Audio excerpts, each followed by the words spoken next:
Good evening. Good evening, everyone. It is Tuesday, April 10th, 2018, 5:42 p.m., and we will now begin the Compton City Council meeting. If you could all please stand for a moment of silence and the Pledge of Allegiance. Thank you.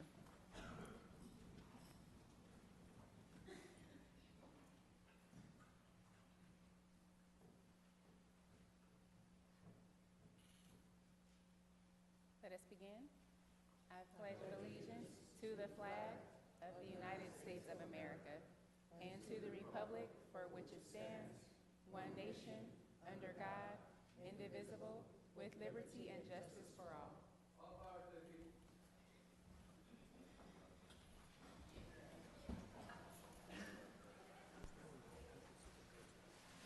Roll call.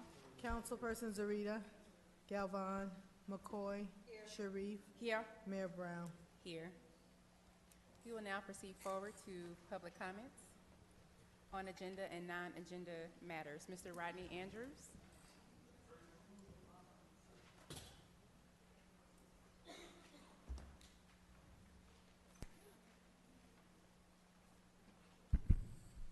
Well, my public comments is going to be really quick.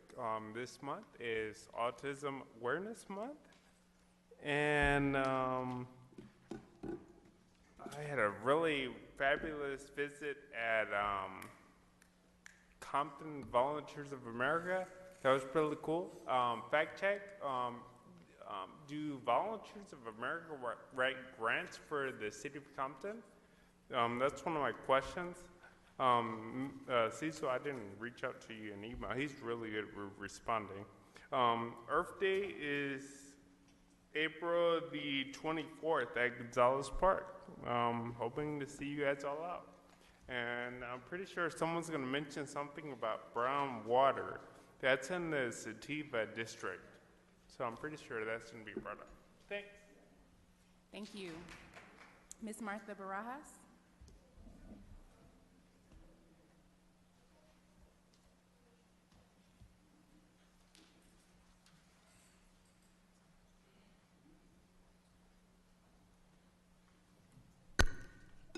Good evening. My name is Marta Barajas. I reside at 719 West 139th Street. And yes, I'm here to speak on behalf of the residents for Sativa District. I live in Compton. However, I pay my water to Sativa. And the reason I'm here is because we've been complaining to Sativa, but apparently it's been falling into deaf ears. They've been ignoring our complaints for years. Unfortunately, our water has gotten worse as the days pass, and we uploaded a video of one incident of water, and then other people started posting videos. So it's critical. It's an inhumane, it's a health issue. There's children out there. My question to the city council is, if I sit in the city of Compton and I pay Sativa water, I have to pay extra than the Sativa residents. We pay $65, meaning Sativa has a contract according to Sativa with you guys. You guys get $5 per residence. I might be wrong, but that's the information they gave us. And then another thing, if I sit in the Sativa district, Sativa just asked for a bond last year for over $1 million bond. So I'm stuck with that bond. Then I have to pay, I believe you guys also have a water bond. If I don't sit in the Sativa in the Compton district, why do I have to pay the bond to you guys? No one is responding to us. As the city council, I urge you guys to take action because there's children, there's senior citizens out there. They need help. You got them knuckleheads over at Sativa that they don't care for us. Well, you pertain to Compton. No, goddammit, I pay water to you guys. You guys need to help us out. This is not going to stay quiet. I pick my battles at times. This is a battle that I will not let go. I will fight to the end, and I don't care who gets fired because my children come first. Their health come first. They have to shower at times with this dirty water. We don't find out it's dirty until they start showering, and then we get this dirty water. You know, I don't mean to come harsh like this, but It's very upsetting. It is very upsetting, and we just need answers and help. If you guys don't want to answer me, it's understandable, but can you guys call Sativa? Maybe they'll answer you guys? Because you guys are getting some type of money from Sativa from us. That is a for sure thing. I know for a fact. I have my bill here. It's a different bill than the Sativa residents. And it falls because everybody's pointing fingers. Well, no, it's a city issue. No, it's a Sativa issue. No. People, please wake up. It's a city issue. It's a right thing to do. Thank you, Ms. Thank you. Barajas. We addressed this as a council last week, and we will ask our city manager to provide a verbal update on his outreach to Sativa. We all consider this a City of Compton issue. You all are Compton residents, and so we have made direct contact with Sativa. And Mr. City Manager, if you can be prepared to provide just a verbal report under your city manager's report. And then we also had a detailed water department presentation last week, which was about an hour long. They did address the various companies that are under us. And so I know I see Mr. Harvey in the back, and if you can be prepared under the city manager's report to address any additional fees that residents are paying from that are Sativa customers but are Compton residents, if we can just address that concern as well. Thank you, Ms. Barajas. Thank you so much. Thank you very much. Thank you. Ms. Jael Smith with the Beautification Committee, or Mr., excuse me. And it's Joel Smith. It looked like an A. I'm sorry. Thank you.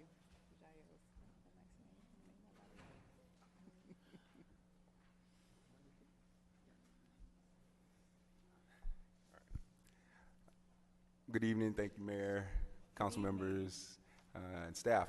So what brings me and our team of beautification commissioners to the podium today is we like to just announce our upcoming 4th annual Earth Day event. This event is a great event that will allow you to participate in hands-on projects, do-it-yourself projects, as well as engage with city community members, as well as other folks in the community that are out there to provide information on sustainability and how we can take better care of our earth. So if you can, we just want to solicit support, and if you have an opportunity on your busy Saturday of April 21st to swing by, there'll be food, there'll be music, there'll be entertainment, and like I said, there'll be other engaging activities for the community, for the children and adults as well. Like I said, it'll take place April 21st from 11 a.m. to 2 p.m. at Gonzalez Park. So please let your friends and family know. We'd love to see everyone there. Again, this is our 4th annual. A little statistic, they say in business that most companies don't make it past the 4th year. So we feel very excited that we've made it to the 4th year. We know it's going to be a success, and we'll be, driving home our 5th one come next year. So thank you. Congratulations to the entire team, and thank you all so much for your hard work and your dedication to the city of Compton. I know that we will make our best effort to stop by. I know I'll definitely stop by, and I think it'll be a great day for the community. So again, thank you for your service. Thank you. Thank you.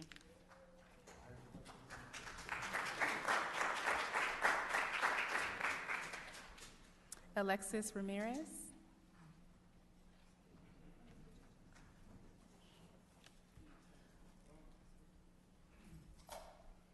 Hello, good evening. Good evening. My name is Alexis Ramirez. I'm a student at Cal State University, Dominguez Hills. I'm a 3rd year, and my major is communications.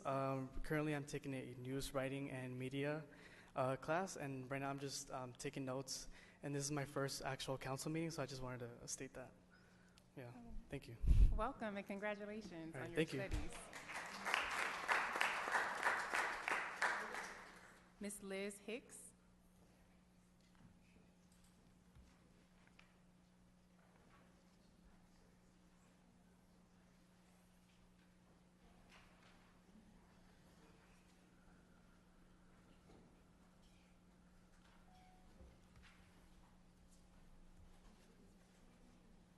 Good evening, council members. Good evening. My name is Elizabeth Hicks. Although I'm not a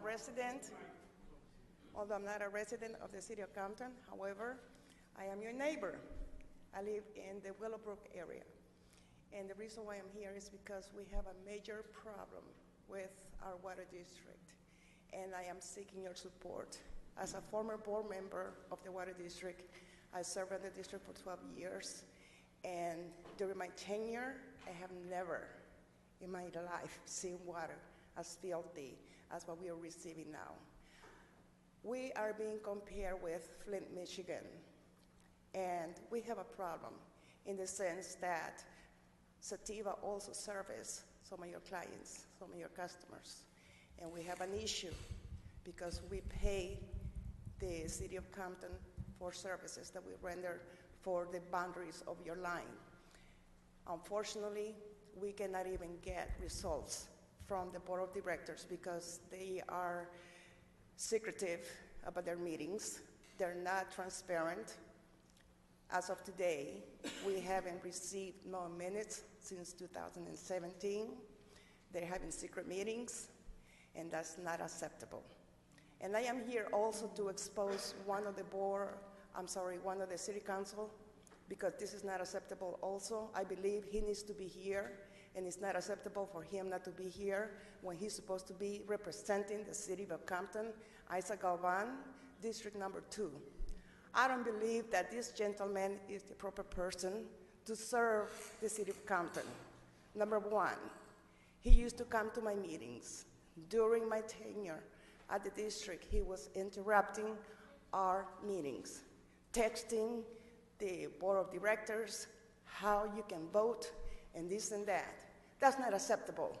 And I am so upset because of such decisions that were taken, because the influence of another council person going to a different district just to interrupt the business of the water district is not acceptable.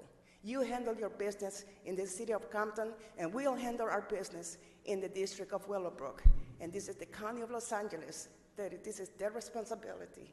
And I want you to be aware that your residents are suffering as well, just as well as the residents of Willowbrook, and it's not acceptable.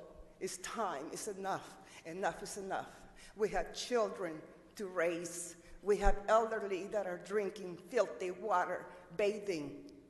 It's not acceptable. We are in the United States of America, for God's sake. We are not in a third world country. It's time to wake up. Water is vital. It's one of the few resources that we need to survive. Thank you for your time. Thank you, ma'am. And again, we will provide an update this evening on this matter. Thank you. Mr. David Irons.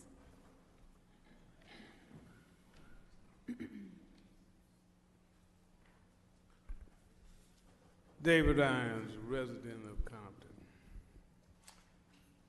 I formed some committees. One is anti-gentrification and anti-rezoning committee.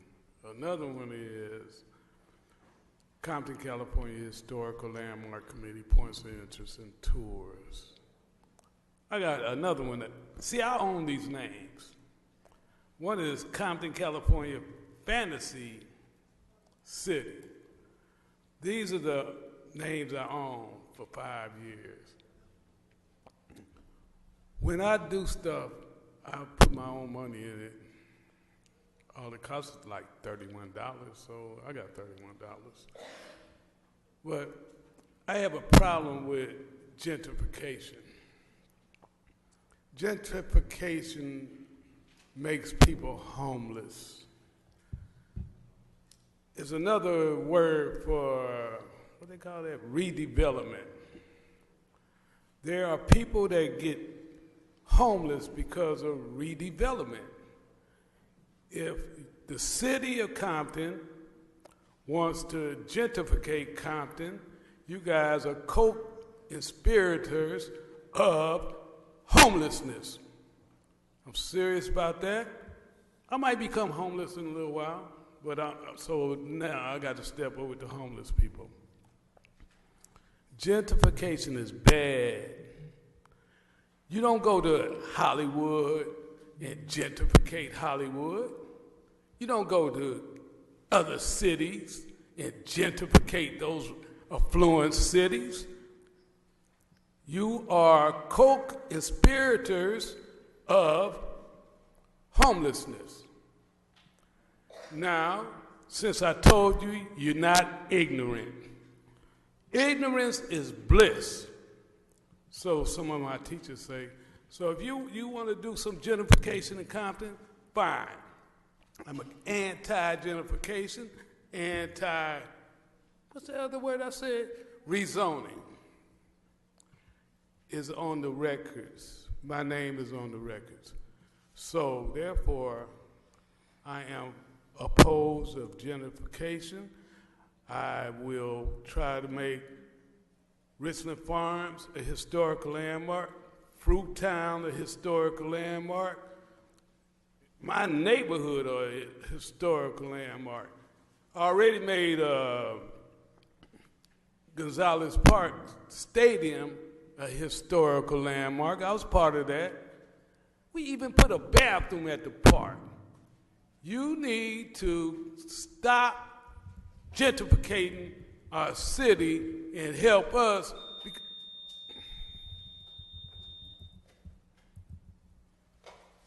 Thank you, Mr. Irons. Mr. E.F. Muhammad Martinez.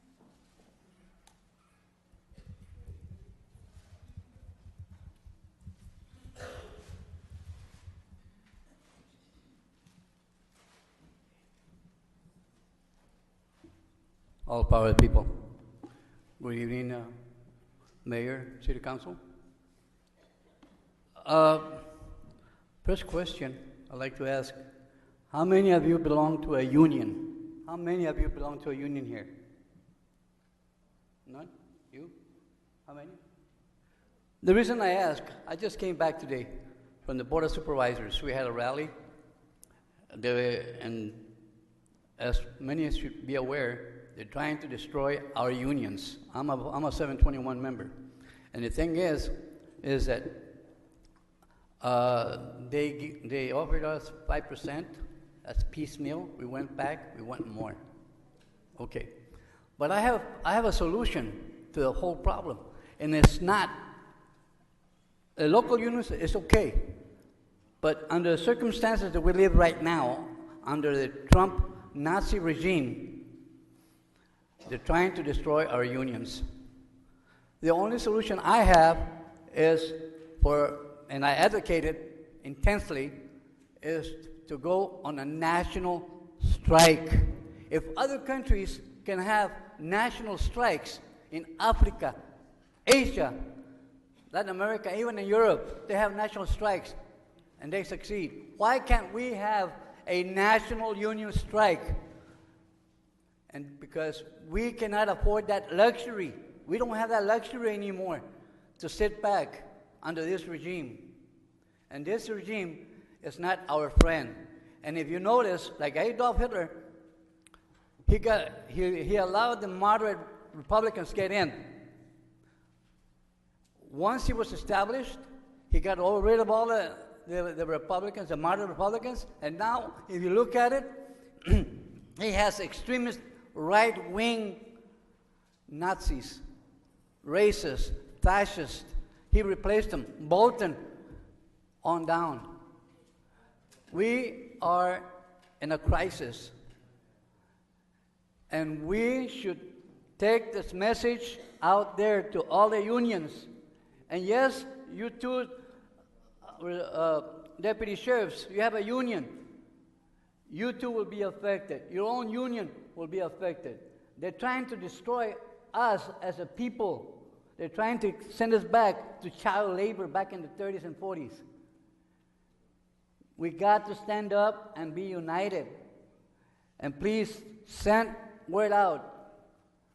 We have to go national. There's no other way. We don't have that luxury anymore.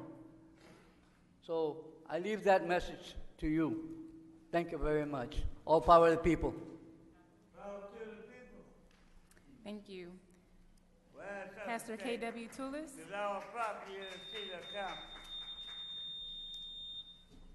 I'm not a slave to this world. I'm a slave to myself. I was there too. Yes, sir. Thank you, sir. Who's next? Thank you, Mayor and City Council, elected leaders, KW Tulis, Congresswoman Annette Berrigan, Representative. I was coming tonight just to let the residents of Compton know that the Congresswoman has become aware of the many water issues that have been tagged to the city and to her through social media, through emails, etc. Wanted to come and announce tonight that the Congresswoman will be hosting a water quality town hall meeting on Wednesday, May 2nd from 6 p.m. to 7:30 p.m. That will take place at the George Washington Elementary School at 1421 North Wilmington Avenue here in the great city of Compton, California. We want everyone to know that it's open to all. Everyone is welcome to come out. And it's of great concern of the imagery that has been shared through social media and through email. I want to also introduce you all tonight to one of our new staff members with the Congresswoman office, Ms. Norchelle Brown, who is our policy analyst for our Congress office, and I wanted her to come at this time and to introduce herself to the wonderful residents of Compton. Hello, City of Compton. My name is Norchelle Brown. Sorry. I am the policy assistant. He says analyst. I'm the assistant in the office. I will be here in Compton a few days out of the week. And the next time I have a schedule, I'll be sure to bring it here and make sure that you guys are aware of the times that I'm in the office. Thank you. Thank you. Ms. Tracy Johnson.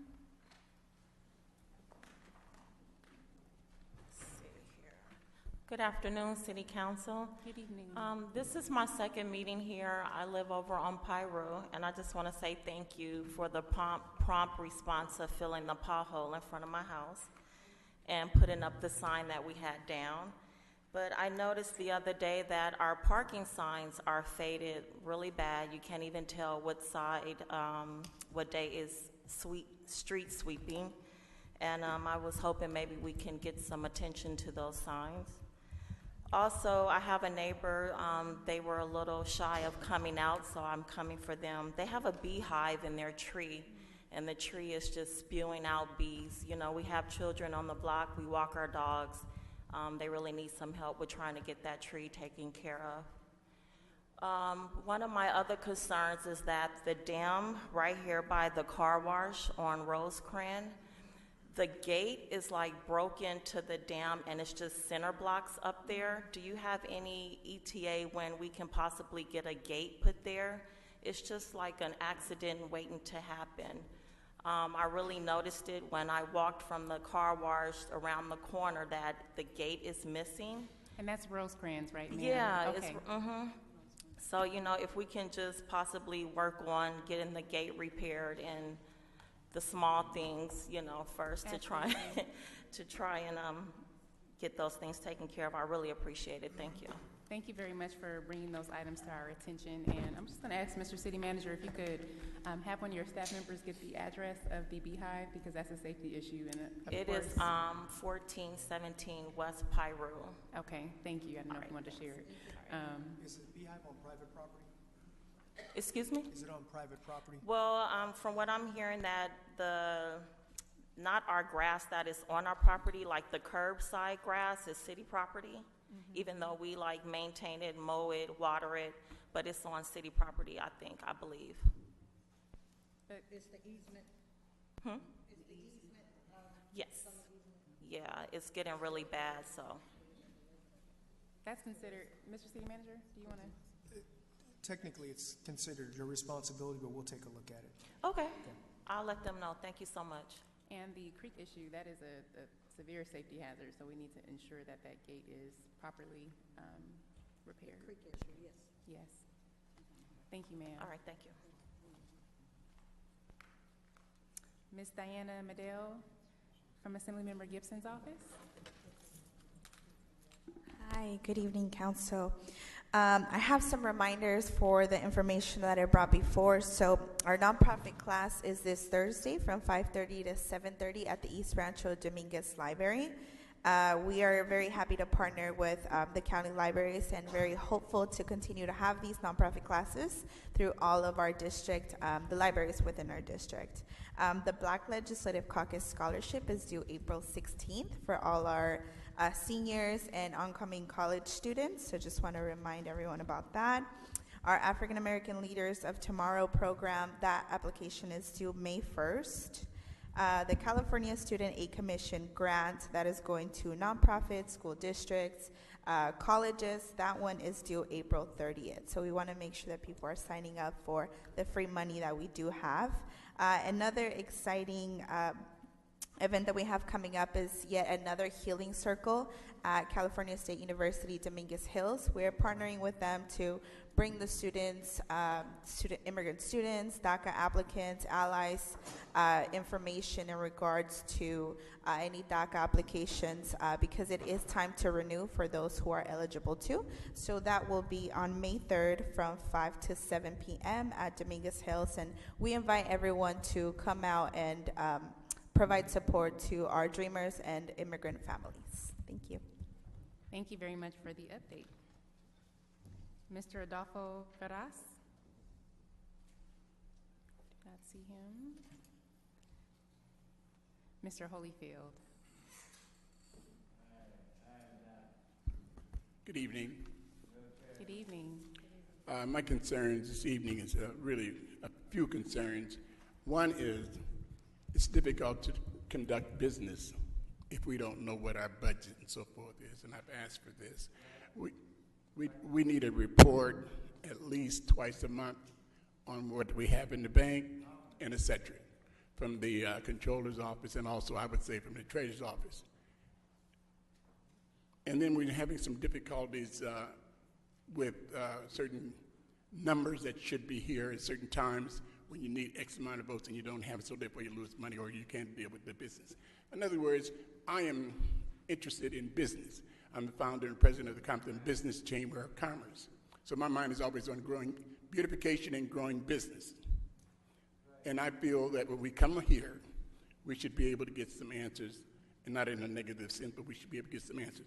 And you, our leaders, an example. The kids loved the weekend we had at 700 North Alameda. We want to thank the Honorable Mayor. We want to thank Tana McCoy, Emma Sharif, and et cetera, on behalf of the youth who was there. So we want to thank you. That's what they wanted me to tell you. So we leave from there and we have Alameda. Alameda has to be with the seniors who live over there, who had those challenges with the rats and all that kind of stuff. They're awful proud that we have this on the agenda tonight. I talked to a lot of the seniors today at the Dollar Heights Center, so they would like for the council to pass number 11 tonight, and that would eliminate that challenge. So you see, the only thing about it, we just have to all really pull together. Right. The business community, the block clubs, the commissions, we just all have to pull together. And it do me pleasure to stand here and plead for that, to advocate for that. And again, that was awful nice for you all to be at the Youth Center today, this past weekend. Thank you. Thank you, Mr. Holyfield. Ms. Maria Villarreal.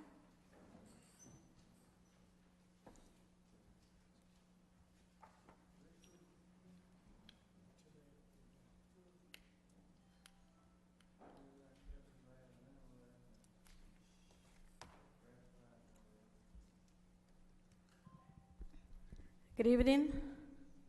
María Villarreal, buenas noches. Mi nombre es María Villarreal. Cada martes que venimos a esta junta, ciertas personas hablan de diferentes cosas. Every Tuesday, when we have our council meetings, we bring a lot of issues to this podium. And I remember that in the past, I have asked for information about how to get a small business license. And I got no response. I know how to do it. But lately, there's been a lot of problems up there in the community with the small business owners, minority business, that they are having trouble getting their business license. I have 2 people that complain that the city is charging $800 to get a license. Now, can somebody in the council on any district tell me, or at least inform the community, what is the right price? What is the price for the small businesses license? It used to be $200, $188 plus $1 for whatever fee, but now it's $800. I've never heard that. If can somebody get back to me and give me that information so I can pass it on to these individuals, or I can bring them to this council meeting or to the business license department. We just adopted a new fee schedule, and we'll ask the city manager under his report to provide the most recent price. But the former price was $188, and so we'll get the final price for you this evening. Thank you, I appreciate that. But there's someone in the back. The other issue that I seen, and the complaints that I have from the business owners, they're near to pocket parks. There's a lot of people, homeless people, to come in and take over the pocket parks. They spend the night there. They have dogs, they have trash, they have, I'm not against the homeless, but I think the city have to take action. And if the city don't allow the kids to play or to use the pocket parks, it doesn't make sense at all.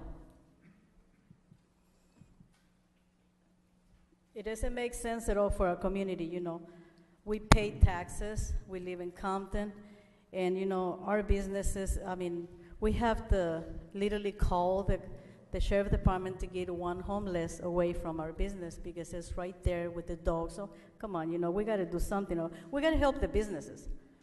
The city council people in your district, you had to take more responsibilities, I'm sorry, to your business and help them. They need your support. Thank you. Thank you. Ms. Jeanette Morales? So sorry. Good afternoon, council members. Good afternoon. My name is Janet Morales. I'm working for Volunteers of America of Los Angeles. I have early childhood education program. This service is free for families to low incomes who live in the city of Compton. I don't know who I need to talk with somebody because I would like to pass flyers during the summer, permission to pass flyers for the schools. I have 4 or 5 schools in the city of Compton. This service is for children who have 3 to 5 years. I leave some flyers today. Thank you. Thank you very much. Ms. Joyce Kelly?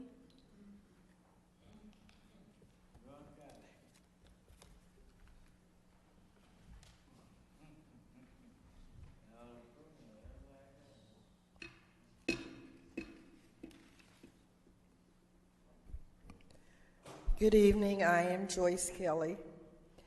And as far as Mr. Irons talking about gentrification, I think in Compton, we have a new one, and it's called the water, which is unacceptable. The water quality, everything about the water. Another one is the air quality. It's the cancer-causing chemicals that I see none of you are interested in. And that makes me wonder if it is not that you do not live in the city of Compton. You have a resolution number 10 for $171,995 for services for the street rehabilitation project. And I just want to know if this is for a staff position. Someone needs to explain this project. when you put a resolution on to sell property or to do something with our property, I think maybe you should put more of an explanation beside it.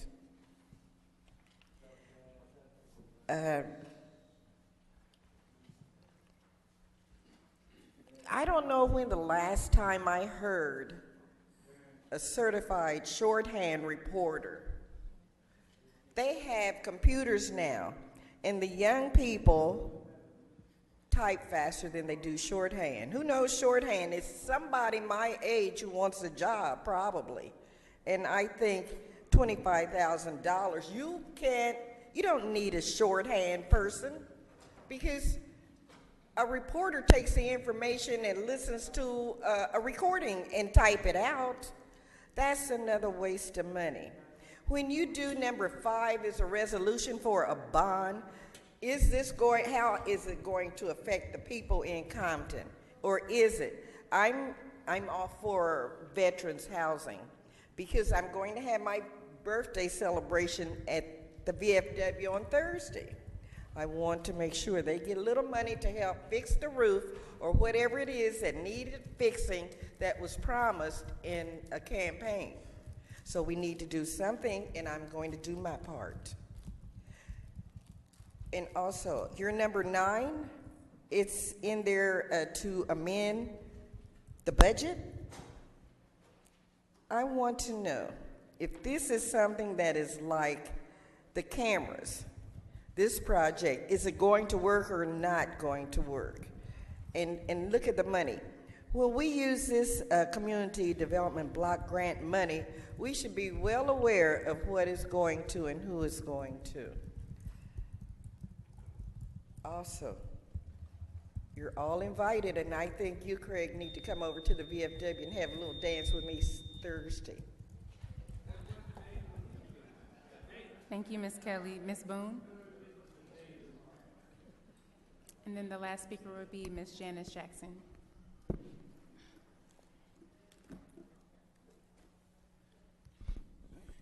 Lynn Boone, City of Compton.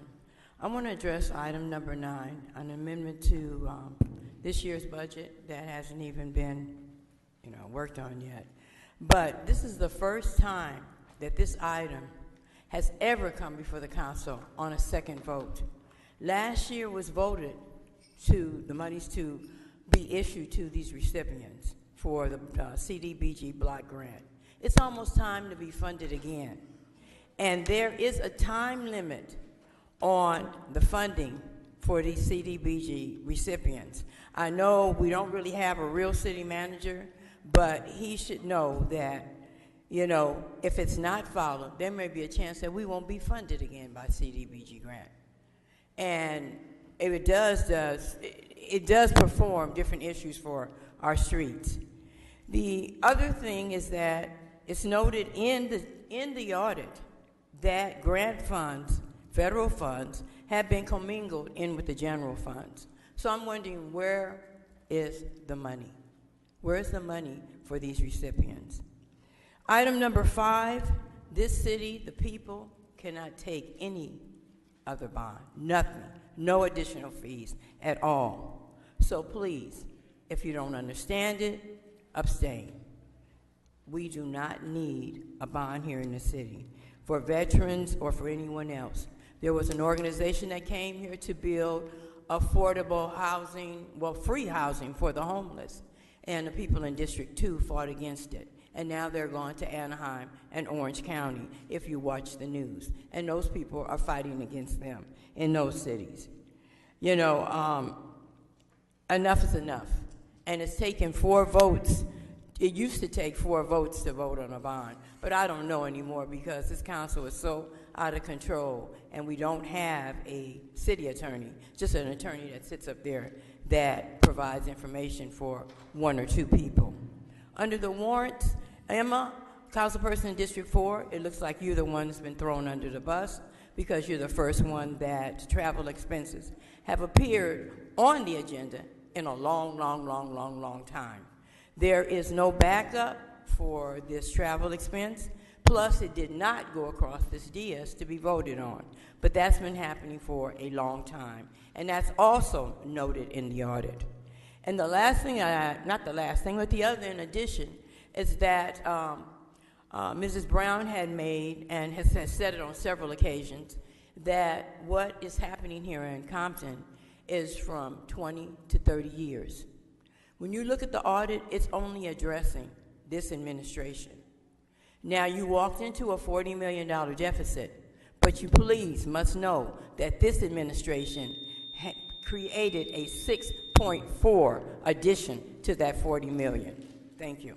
Thank you, Ms. Boone. Ms. Janice Jackson.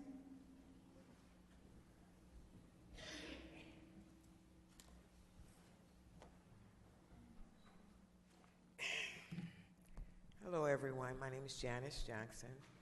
I'm a property owner in District 2. I don't always attend the city council meetings, but I watch them online every Tuesday.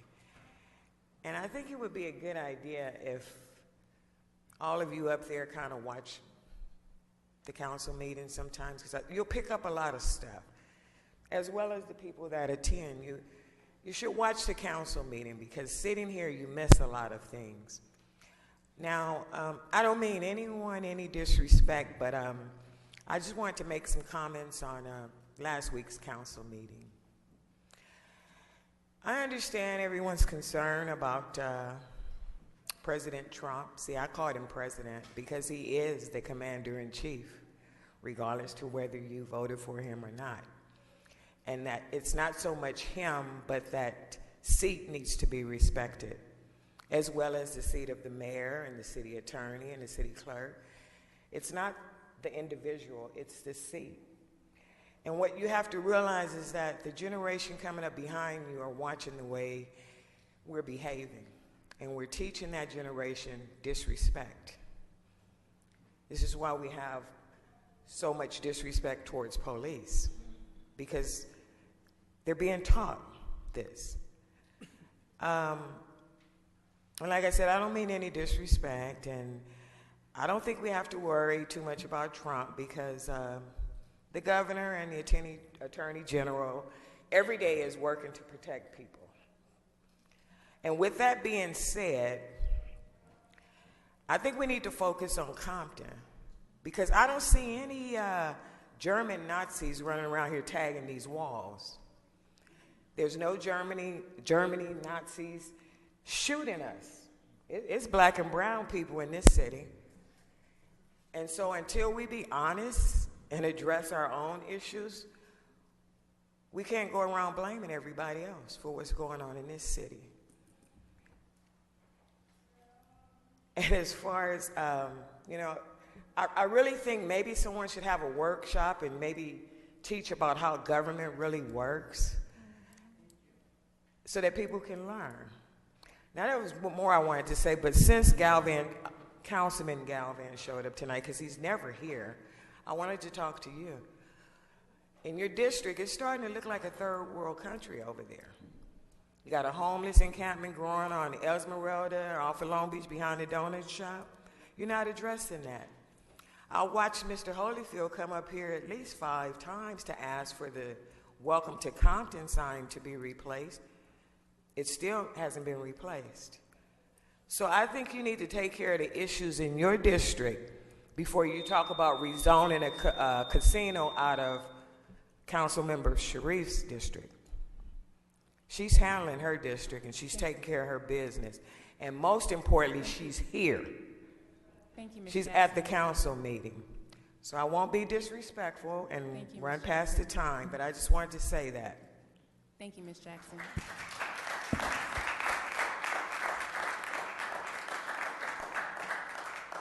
Would you like to speak? Mayor, Oh, I usually don't go back and forth with the public comment speakers.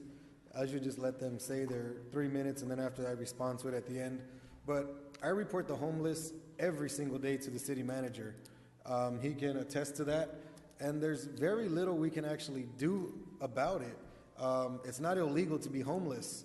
I report the homeless living in the pocket parks. I mean, I think I've been the only one up here on the dais, and I'm not going to try to call none of my colleagues that have week after week after week specifically talked about the homeless living at Looters Park because of the danger it is for the kids. So, I mean, maybe you missed that time when I do that every week, but in my closing comments, I always talk about the homeless. As far as the Welcome to Compton signs, I believe there was an RFP out for it for design, which we voted on months ago. Maybe the city manager could give an update on that. Yeah, right now. So there's a RFP out for the median designs and the monument as well as the entrances to the city. How long ago did that come out? Like January, maybe December? No, you guys asked the RFP to go out, and so that should be coming back in the next couple of council meetings from Parks and Rec. No, but when did it go out? A couple of months, 2 months ago. So because this is March, April. Maybe January, February? Around that time. So we're addressing that, and as soon as that comes back to us, because it's a process. Believe me, I get as frustrated as everybody else that we have the ability to fix things right away, but we have to follow a certain process to get things done. So I understand your frustrations. Believe me, the homeless at the park, and you know, it's a real issue that we have to deal with, but not only us, cities around, all cities throughout California are dealing with it, which is why there's something on the agenda tonight for us to support an item for us to take action to help with that issue. So if you have any questions, or if you don't want to come down here on a Tuesday and sign up and wait, you can always contact my office. My assistant sitting right there, David Blake, I'll have him walk to you right now and give you his card. And if you ever want to get together or email me anything, you're more than welcome to. He's walking to you right now. Thank you again for coming. Thank you. Yes, sir. And if you can just state your name for the record. F. Hernandez. Part of the image and transparency issues this city has had and continues to have is that it has been plagued by a morbid streak of sweeping things under the rug. Losing 31 weapons is a disaster, especially when you're attempting to claim it was a previous administration's fault. Mayor and City Council, it hasn't been acceptable to say it wasn't me or I didn't know since at least kindergarten, because we are taught that actions have consequences. We haven't heard from you what actually happened to that employee with the embezzling. Jail? Is he receiving pension? Or more importantly, how was that $1 million spent that we received from the claimant? Back to the gun issue. Don't you think this might have something to do with maybe the ATF? Or can we have Captain Thatcher maybe consult? Who is actually leading the investigation? Let me give you a quick clue. Start with the parking staff that were unlawfully carrying weapons to give tickets.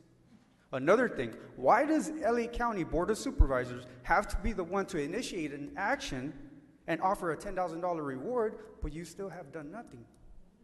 Finally, guns need ammunition. I'm sure bullets are missing too. See, this is the perfect example of what the state audit findings clearly state in writing, but we all have known for years. There is a lack of oversight by the city council, the directors, upper management of each department. No one respects anyone. Mayor Brown, you mentioned last week you want to hire a PR firm for a PIO. That is an amazing idea that will never materialize. We don't have any money. Have you considered reallocating positions? Back to parking enforcement. Why can't you utilize parking enforcement to officially update the street survey? You aren't asking them to do anything other than document every single street they already travel on a daily basis.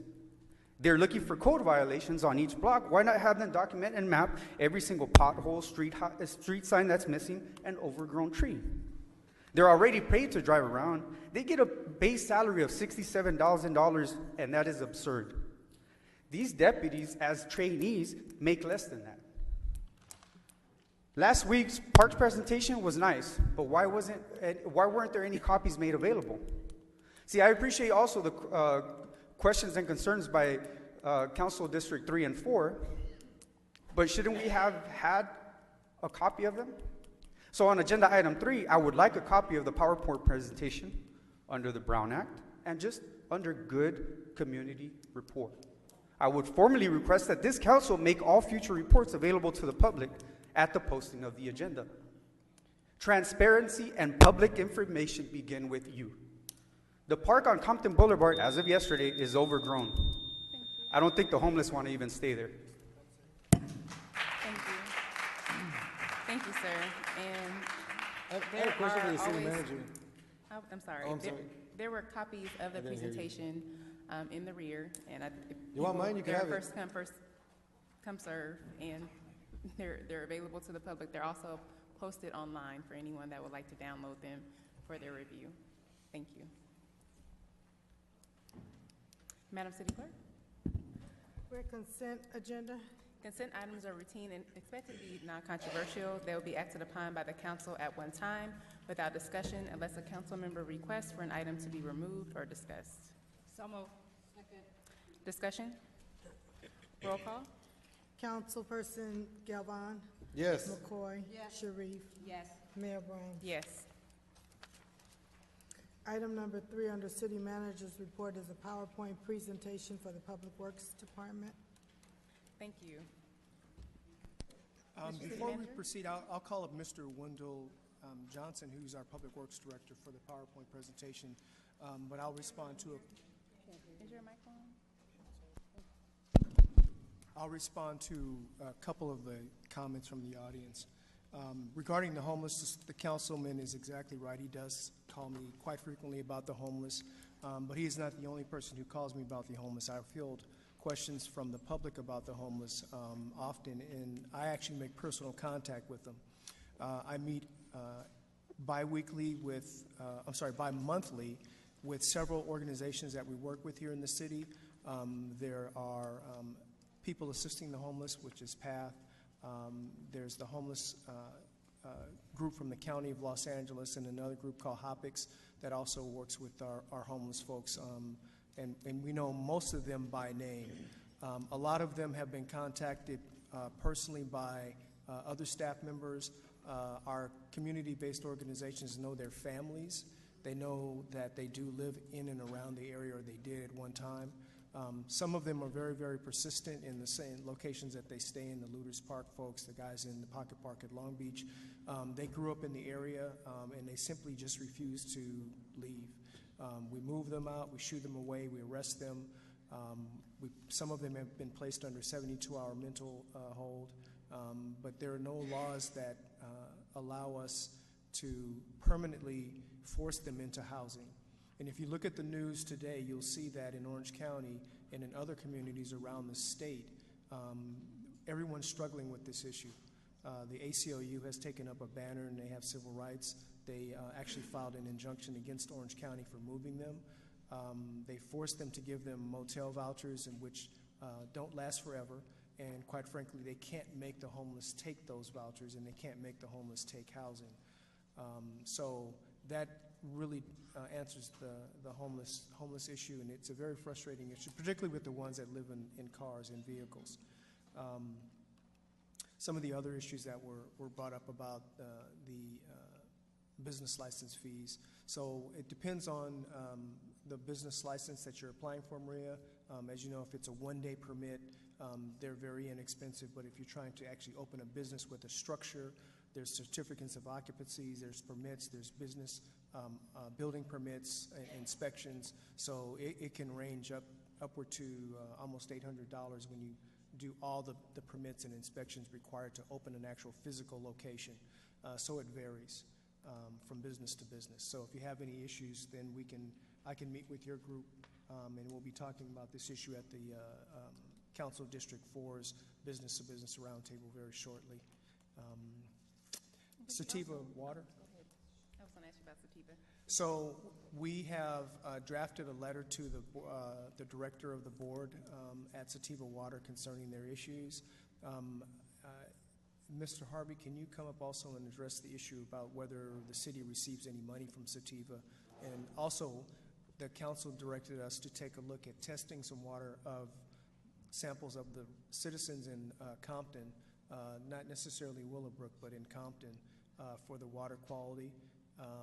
Mr. Harvey and Ken Holcomb are working on that particular issue, but we have a letter drafted directly to the board of directors there, and we also have a phone call into LA County Public Health. So, Mr. Harvey, if you could just very briefly touch on the water issue. Thank you, Mr. City Manager. At the direction of council last week, we did reach out and draft a letter for Sativa to their board. They do cover approximately 1,600 connections in their area, some of them in Compton, the rest of them in county. They are an elected board, so we're following what we would call protocol. We've also reached out to the Department of Public Health, who are the same people that regulate us in regards to meeting our standards. So we've reached out to them to find out from the LA County Director who's responsible for this area so that we can. We have taken this as a serious issue to our residents of Compton and are attacking it as aggressively as we possibly can to try and get a resolve for our residents. At this present time, because they are their own board, Sativa doesn't pay us anything. What they see are what's related to sewer, nothing related to water, because they have their own water rights and they pump their own water and they sell their own water to their residents, which is their customers and also are their bosses, because they all have a portion and they own a piece of Sativa as a voting body.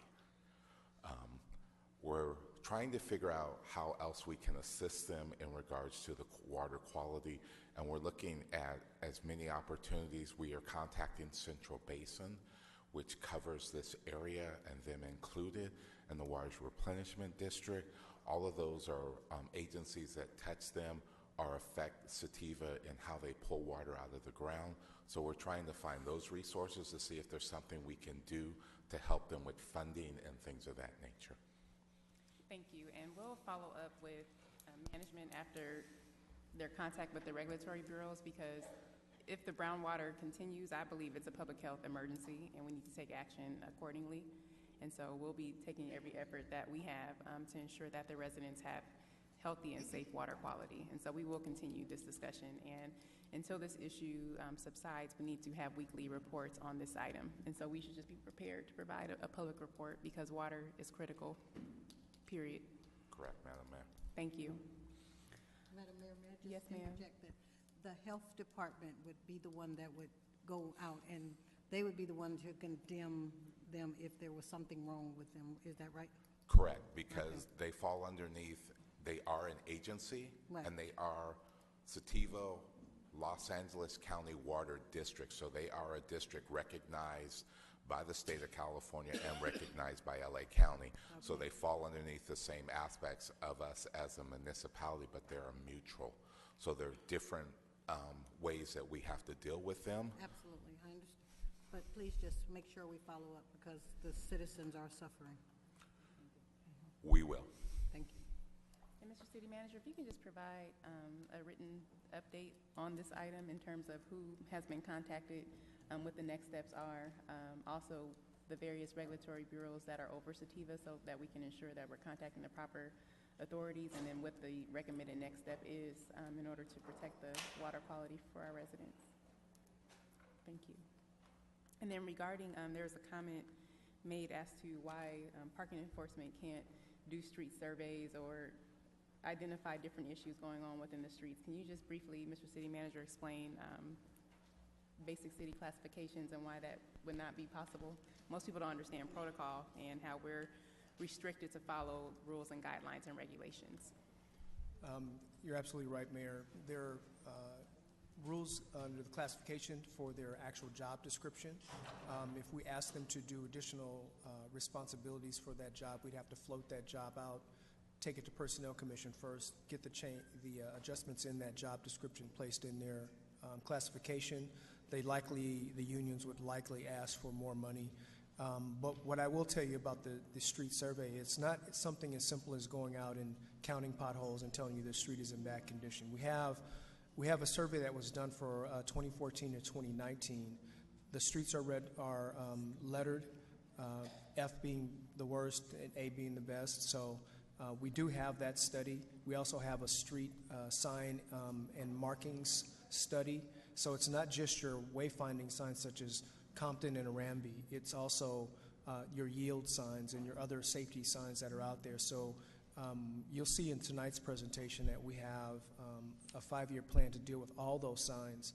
We're going to earmark approximately $500,000 a year to restore all the signs in the city.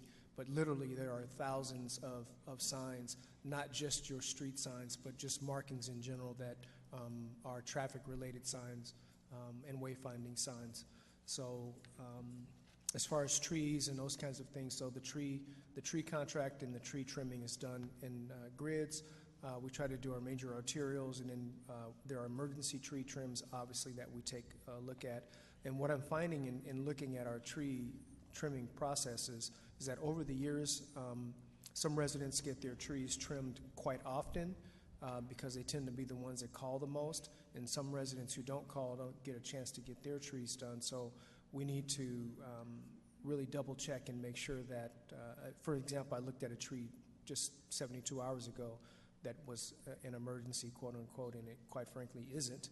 And I had to let the resident know that because it just simply doesn't pose the danger that we're looking at. We're also looking at doing a policy on sidewalk surveys. That's something that the city sorely needs, so we're very aware of the risk management issues with the sidewalks also. So those things are all moving in place as we speak. Thank you for the update. Would you like to call up the Public Works Director? I had a question too, City Manager. The last speaker also said, I mean, we talk about this all the time, especially Councilwoman Zarita. People blame the council for the missing whatever, how many $1 million it was. That's a employee of the treasurer who's elected. So he's not here tonight, so he could probably give you a better answer.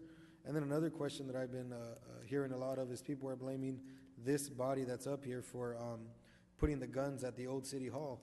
I think the old guns were placed there in the year 2000, maybe? The bulk of the weapons were stored a number of years ago, probably around 2000. I think I was 14 years old, so I don't think I had a vote to put them over there. So, yeah, these are real issues that we have to take on and that we're not hiding from and that we're really trying to find an answer to. So, yeah, just wanted to make sure you knew that. Thank you. Mr. Johnson?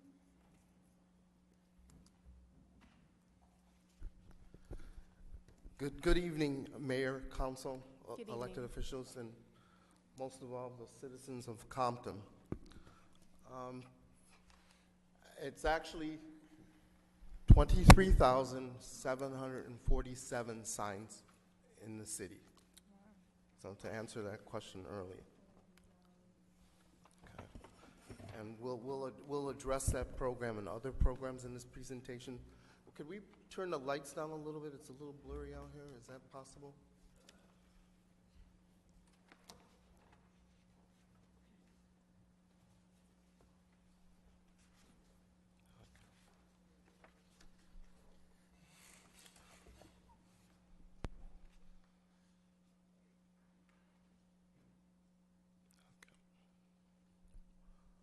What I hope to address tonight is a couple items that the council asked me to return about.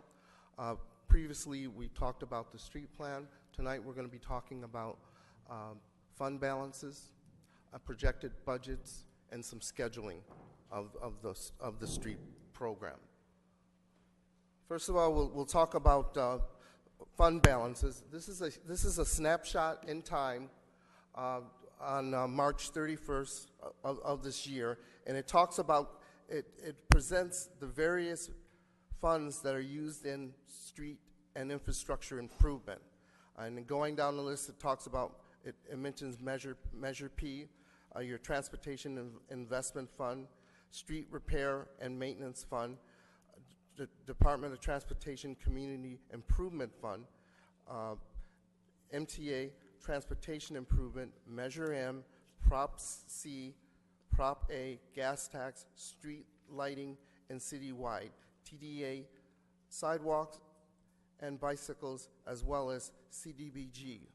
The combined fund balance, unaudited, of all those funds is approximately $22 million. Okay, it's $21,258,000.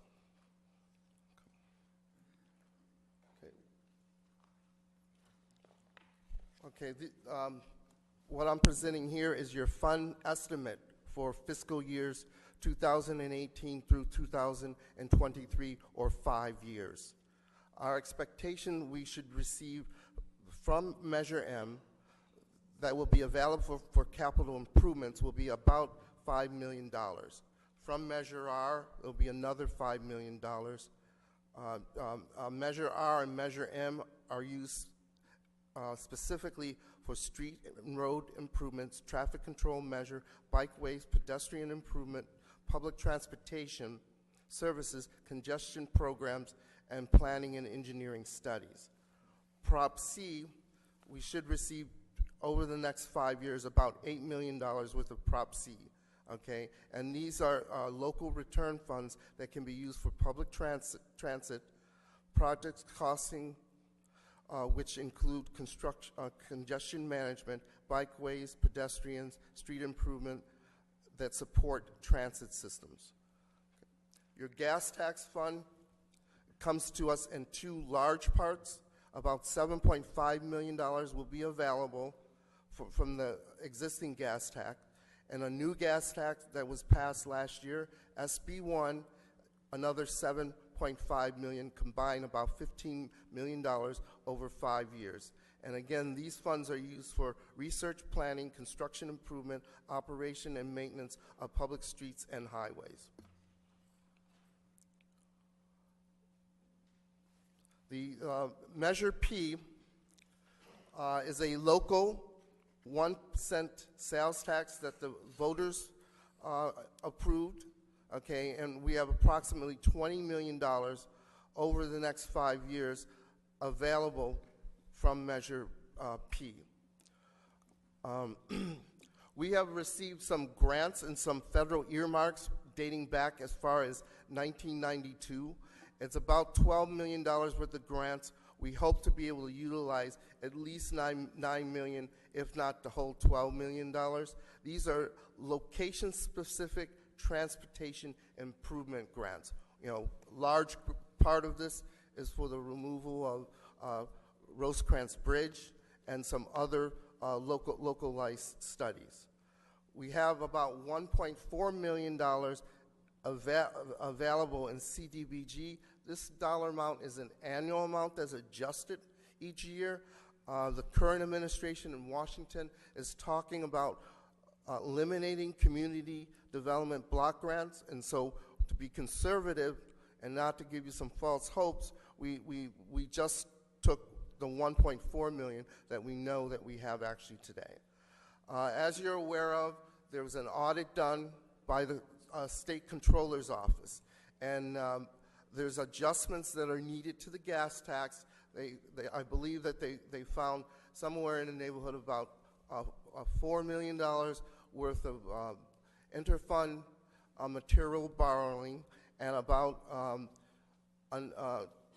the balance of about $3 million of that, and the balance of it was for uneligible costs. Okay, and that was up until the year 2016. Under the direction of the city manager, we have placed new controls in the department in order to make less problems with eligible projects and uneligible projects. So we know that there's some additional findings that will be found in the subsequent years of the gas tax, and so to be conservative, we put in a number of about $6 million.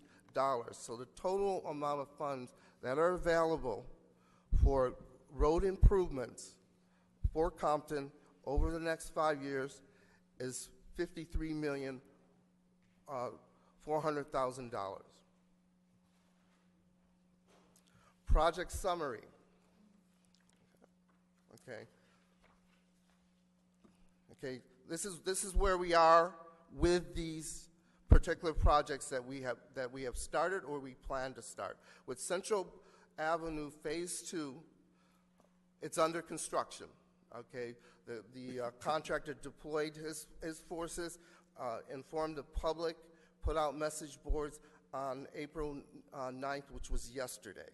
Okay, the project known as 1301 CDBG, complete residential street projects, okay, has been awarded, and we're actually asking the council to approve the construction manager tonight.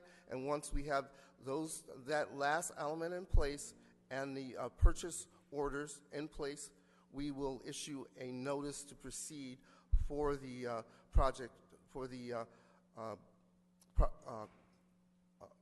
successful bidder to proceed with the work. Okay.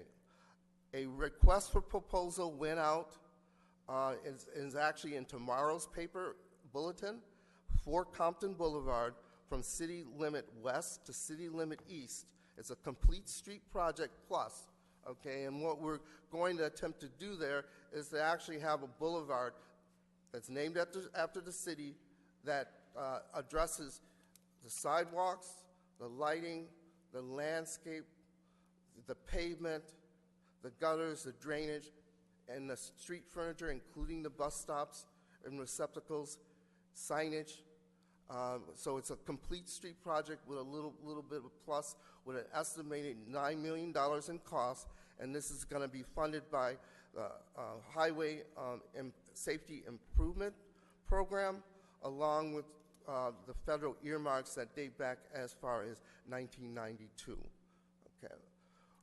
We are in the process of developing, we're breaking up the residential streets into 6 parts, okay? And the first part is our expectation of the first part is that proposals will be in around May 30th of next month, and this will take care of the priority streets, which we spoke about last time I was here. These are your local connectors that are in bad shape that we feel if we improve these, that this will improve the ability for fire and safety to respond within the neighborhood. And so we have a list of streets which are subject to change that the council will be reviewing as the plans and specs are developed for this, that are priority, that we expect to have done by August of this year, okay?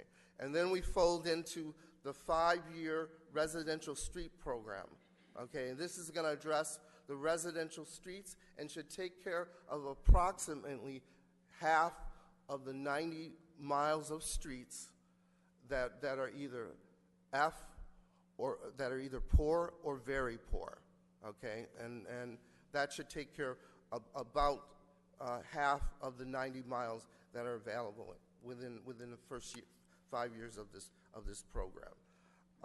Then Washington Boulevard Phase 2, okay, which is the southern reach of Washington or Wilmington, Wilmington, and this is a $2.2 million project, and it's a complete project, a complete streets type project. And there's the request for proposal is expected to be back in for the design company to design the project by May 30th. Okay. Some of the stuff that will expedite the residential projects is going to be the pavement evaluation, including the fire station pavement. Okay, this is to get out in front of the design of the streets where we have a list of streets. We're going to go in there and they're going to core drill the streets and tell us what needs to be done in order to have a product that's going to last 20 to 30 years. So we'll have this information for the 45 miles of the street so we can expedite the pavement. Okay, also in this week's bulletin, there is a request for proposal for pothole repair services, okay? This is about, it should cover about 500 square yards and about 1,200 tons of pavement, okay? And these proposals are due back in by May 2nd. As soon as we're able to get those proposals in, we're going to be doing some aggressive repairs of the street. Just to give you an idea of what that square yardage kind of looks like, it's approximately, it'll be approximately about a mile worth of pavement or about a mile worth of potholes, square footage-wise, from curb to curb, about a mile. And so it's a considerable amount of permanent patching that we will be doing. Additionally, we're developing a request for proposal for traffic maintenance, traffic signal maintenance. Okay, and this is professional services to maintain our signalized intersections. Okay, if you get out there and you look, and you can look at the heads of the lights, some of them are half burnt out. Some of your safety lights are not working. The cameras need to be serviced so that we can actually see what's going on there. So we're going to be able to have this and have this done on a monthly or a 2-month frequency, so that the intersections are running at optimum top speed. This is a maintenance type item that's a part of it. The other thing that's a maintenance item is we're going out for a request for proposal for construction services for crack sealing the streets. If you take a look at like Compton Boulevard, you take a look at Greenleaf, you will see seams where the paver back in the day when they paved the street has opened up or has worn open. This is the source of your potholes. Water gets in that seam, it goes in between the layer, and then your vehicle runs over it. Water is incompressible. The only thing that gives there is the pavement. And so that's why after rain, we have a barrage of potholes that are out in the street. It's simply the pothole is there, the water gets into the crack or the seam, and the car rolls over it, and the pavement pops up on that. And so by crack sealing your main streets like Compton Boulevard, Greenleaf, Santa Fe, Long Beach, most of your main street, this will extend the life of the project, and this is kind of a maintenance thing that you should do on a routine basis. And the last, almost the second to last, a project for an update is the major maintenance. I have the Los Angeles County is developing an estimate for us to go in there and slurry seal Long Beach Boulevard, Santa Fe, and Alameda East as part of this program. Okay, back to your signs. Again, I said there's about 23,747 signs in the city.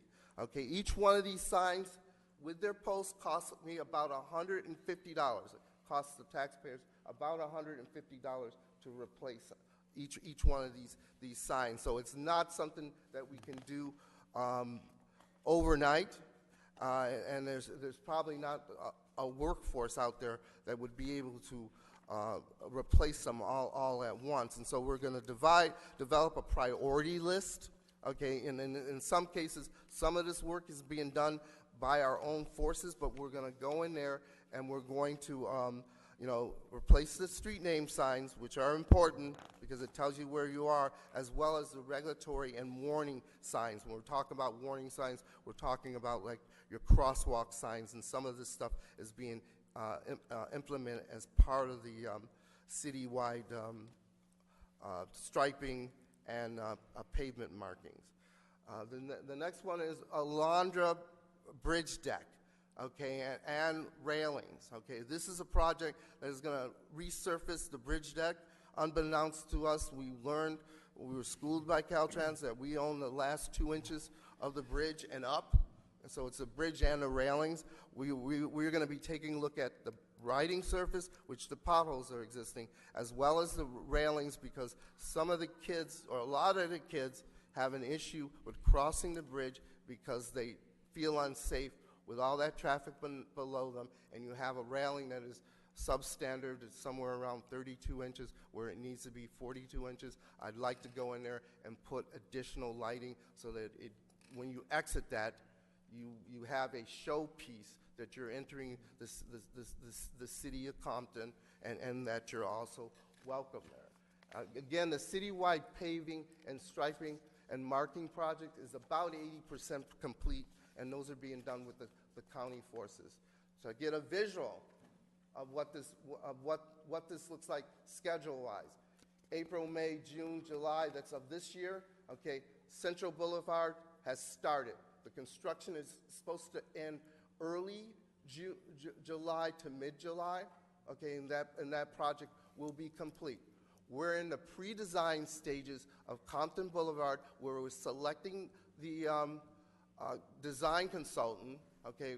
We figure that it's going to take about 6 months for the design consultant to come up with a design, back and forth with the city council, back and forth with the community, and then we should be able to award it, and the construction should be able to start in March of next year, of 2019. Residential street projects that are priority. We're in the pre-design stage of those right now. We're going out for an RFP to get a designer. Okay, the big issue with the residential streets is that when I go in there and I do the pavement, I need to take care of your sidewalks and your ADA ramps, and that's by law. Okay, and so that's why it takes longer. If I could go in there and just grind and overlay the street, I'd be in there and out of there in 3 days, in your neighborhood, get your whole block done in 3 days. But that's not the case. You have to go in there. You have to find out where these sidewalks are. You've got to design the ramps so that it meets the appropriate slope in there. So this type of stuff, doing that survey and all that stuff, takes a little bit of time. And so I'm putting them on the fire. I'm going to ask them to try to get this done in 30 to 45 days. And this is a priority list of streets that we talked about before. It should take us, again, about 2 weeks to award it. We should be able to go under construction by mid-July of this year and be done with those projects by the end of August. Okay. With the annual residential street projects, we got to get the rhythm started with that, okay? And again, we're talking about somewhere in the neighborhood about 45 miles of streets. And so we're in the process of the pre-design, getting the consultant on. And it's going to be one consultant, more than likely, that's going to do all the projects, and the projects will roll out and be awarded in phases so that we don't have to wait for them to complete the whole design, but every year when it turns around, we will start the residential street project. They should be able to get most of the design so that we have what is known as shovel-ready projects to go. And so all it is about advertising to the public and awarding.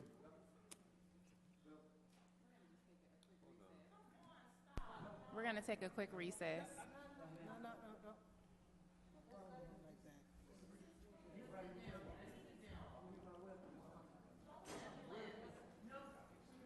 Oh, wait. Make sure we put him in a wheelchair. Let's not get a...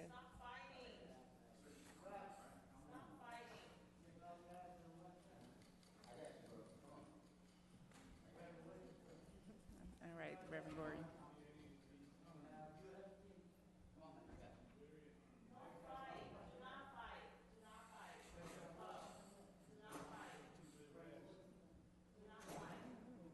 Bless her for being here.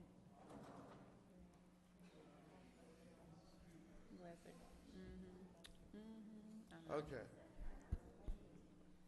Again, recapping the annual residential street project, I want to be able to get these projects shovel ready so that we're able to hit, as soon as the weather breaks, every year, we're able to do about 10 miles or 45 miles total over the 5-year projects. So we should be advertising and awarding almost like clockwork for the various neighborhoods that are going to be affected by this. Wilmington, phase 2, we're again in the pre-design, looking for a consultant that's going to come out, get on board to do the design, advertise the complete plans, award it to a contractor, and start that construction in June or July of 2019. Okay. Major maintenance projects. Again, we're taking two looks at this, where the county's given us numbers for them to come in there. They have contractors that they have blanket or open constructions figures and dollars amount that we could enter into a contract with the county, and the county would come out there and manage the job and actually complete the work. And so right now, we're in the pre-design phase where we're discussions and getting estimates, and then go into the design phase, and then award it and get the major maintenance done. And so we're talking about Santa Fe Boulevard, Long Beach Boulevard. We're talking Alameda East and Alameda West. From city limit on all those, it's from city limit to city limit. Okay, the annual street and traffic sign replacement project, where again I mentioned we have 23,747 street signs out there. We're in the pre-design phase where we're looking to develop the area or get the list of names of what's going to be done. In addition to just replacing the street sign, they also have to do pavement markings where you have the stop line, the stops lines that are in the street, along with the red curbing, so people aren't parking right on top of the sign, so you can actually, have a little bit of sight distance when you're going through the intersection. So there's a little bit more that's involved. Again, there's an early project design effort, but once we get the design all spelled out, quantized, where we're going, then it should be, again, like clockwork, that we should be, doing about a $500,000 worth of signs on an annual basis, and again, prioritizing by, council directions, which we're suggesting is the street name signs. We're suggesting that you go with the regulatory signs, and then the cautionary signs and stuff like that, because we've got a lot to choose from. Or we can take a look at district by district and work it this way. The biggest biggest unknown here is Alondra Boulevard Bridge Deck, and it's working with Caltrans, and that's kind of like why we have such a long period. The actual design will have a lot of time devoted to getting the proper permits with Caltrans in order for us to execute the project. And so we don't have any delays with the contractor. We're going to have all the permits and all the permission that's necessary from Caltrans when we advertise the job. And this process may take upwards of almost a year to get it from Caltrans, from us dealing with. But meanwhile, again, we're going to be having a bid opening on May 2nd for the aggressive pothole repair. Meanwhile, we're going to go out there and we're going to do some aggressive patching of the potholes that are out there. Okay, just a pitch, and you guys are going to see this, SB1. Okay, kind of important. This is the first time in several decades that the state raised the gas tax, okay? And the gas tax used to be about 12 cents on a gallon of gas. And a couple things have happened to that. Your cars have become more efficient, okay? And so the actual revenue that the city gets that's devoted to repairing roads is from the gas tax, okay? There's a petition being signed to retract the increase in the gas tax, okay? The gas tax almost doubled. And, it's an additional, it's actually more than double. It went from 12 cents, so there's an 18 cents increase. Without this, the city, over 10 years, loses $15 million, okay? In addition to, yeah, you pay it every time you fill up at the pump, but there's a lot of visitors that come here to California, on an annual basis, and they're riding the roads, and they're not, paying for pay for the repair of it. So this is kind of important. Mr. Johnson, I'm going to ask that you turn this way because the camera is on you and we're broadcasting so this to the community. This is kind of important. Mr. And as we get closer, Mr. Johnson, we're going to be bringing an item before the council in a minute, okay, to support that, but that's not your role at this point. Okay, so we appreciate the comment. But if the council has any questions about the schedule, about the fund balances, about the milestones that we're at, I'll go ahead and address any questions or concerns that you may have. Madam Mayor. Yes, ma'am. I'm looking. Can we get the lights? Could you guys turn the lights back? Thank you, Cecil. Some of it I can. Now I can. Where you talk about the schedule of the streets projects, and I know you were talking about the residential street projects, and I think you're talking about starting those like in 2018-19. Okay, which project are you talking about? That was the residential street projects. Okay, there's No, back, I'm sorry, back. yeah, there's two areas where we have the priority Okay. residential street projects that we're in the process of the pre-design or getting the consultant on Right, board. you said, on here, you said the residential street projects priority for 2018-19, the status is that you request for proposal for design by May 30th. This was here. So, Correct. okay. So what I'm asking is that, is MER a part of that process, a part of that? Yes, it is. Okay. So you're saying that by May 30th, we should have you should have something going out as far as to design these streets, MER, and some other streets as well? Correct. Okay. For right now. You know I'm gonna come back next time, man.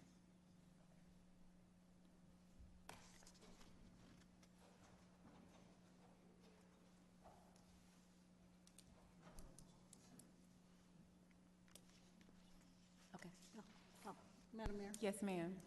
Mr. Johnson, as where I see where we're doing Central and Wilmington, the entrances to the freeways, are they included in this project? Because those are the areas that I've been having a lot of concerns with, a lot of complaints where people are exiting or entering the freeway and it's just so torn up. So is that a part of this?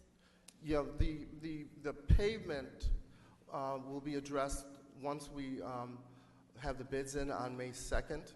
Okay, the contractor will do the temporary fix of that. Both Central Boulevard and the Wilmington, where it connects with the 91, new on-ramps are being designed, and it's being designed by Metro. Okay, and those are fully funded. The expectation is that they should have the design consultant on board by the end of spring, and then they will be providing us with the opportunity for feedback on what those look like. Okay, and also I know, like you said, we did the survey. Is the Wilmington and Greenleaf traffic signal included in that survey? I've been expecting something to come back. Is that a part of? Yeah, that's gonna come back because we asked the county if they would be available to actually do that. It's a small project, about $60,000, but unfortunately they don't have the manpower to do that, and so we will be coming back with council and going out for a contractor to get them on board, and we should be doing that very, very shortly. We're in the process of developing the RFP and the advertising pageant for that. Okay. That's all I have, Mayor. I had a question. Yes, please. I had mentioned sometime last year about putting a flashing light on Oaks and Santa Fe because the cars drive was it northbound really fast on that street. Could that be anywhere in this proposal? Oh shit!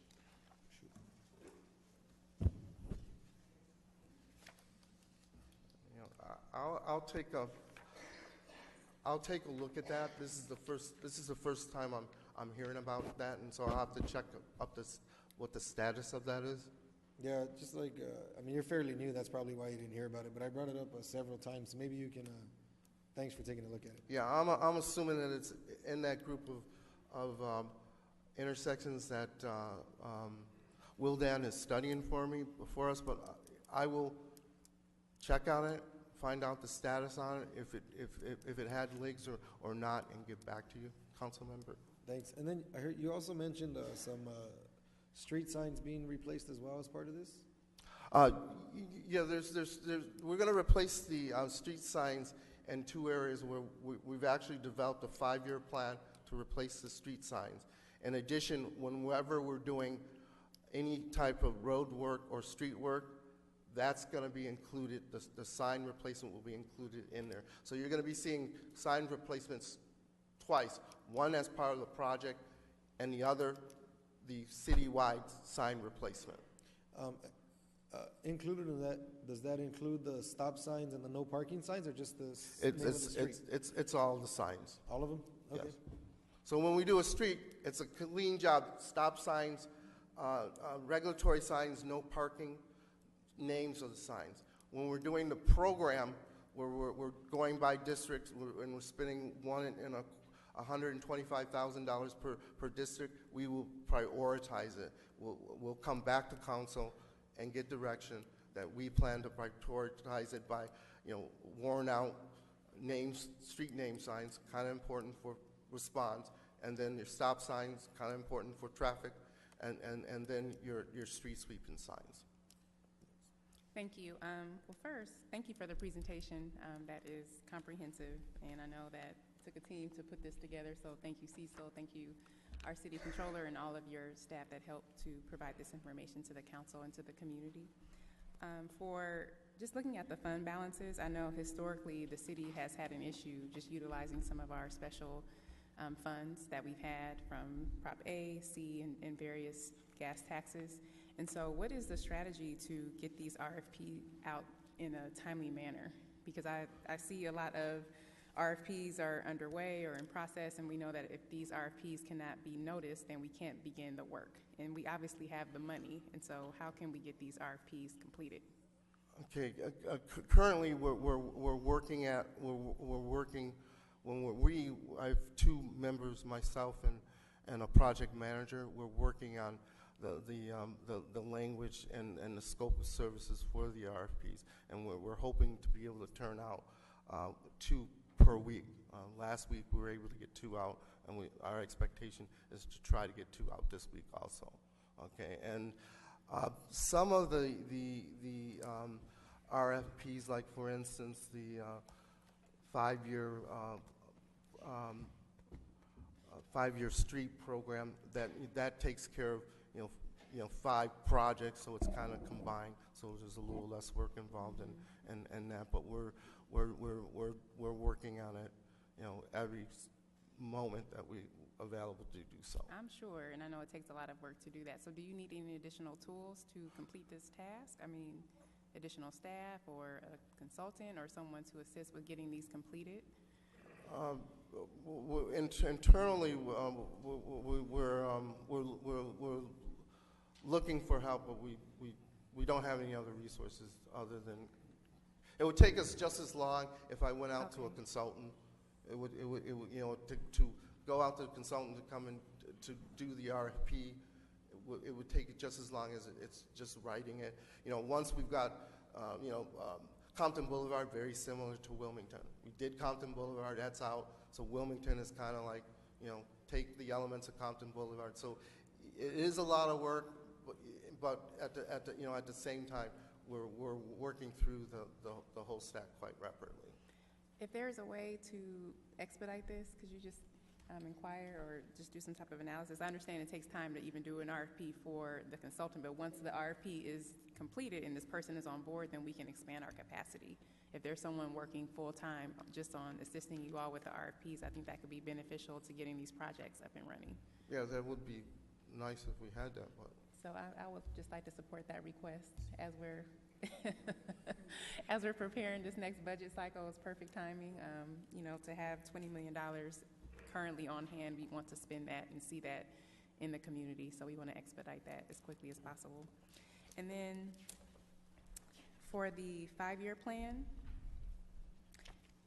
I know that you anticipated or estimated that about 10 square miles per year or linear miles per year will be addressed with the projected plan.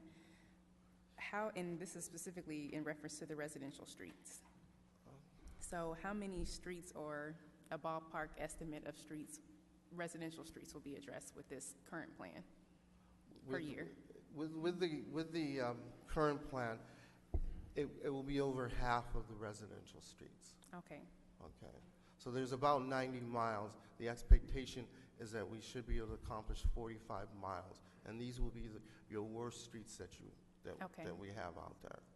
Okay, and so percentage-wise, I know that we have over 1,000 streets, and we know that the survey concluded that about 95% of our streets, estimated 95%, were at the F grade or at failure. And so that 45%, or excuse me, the 50% of streets that will be addressed in the 5 years or less, does that include, is that just 50% of all residential streets or 50% of that FD grade?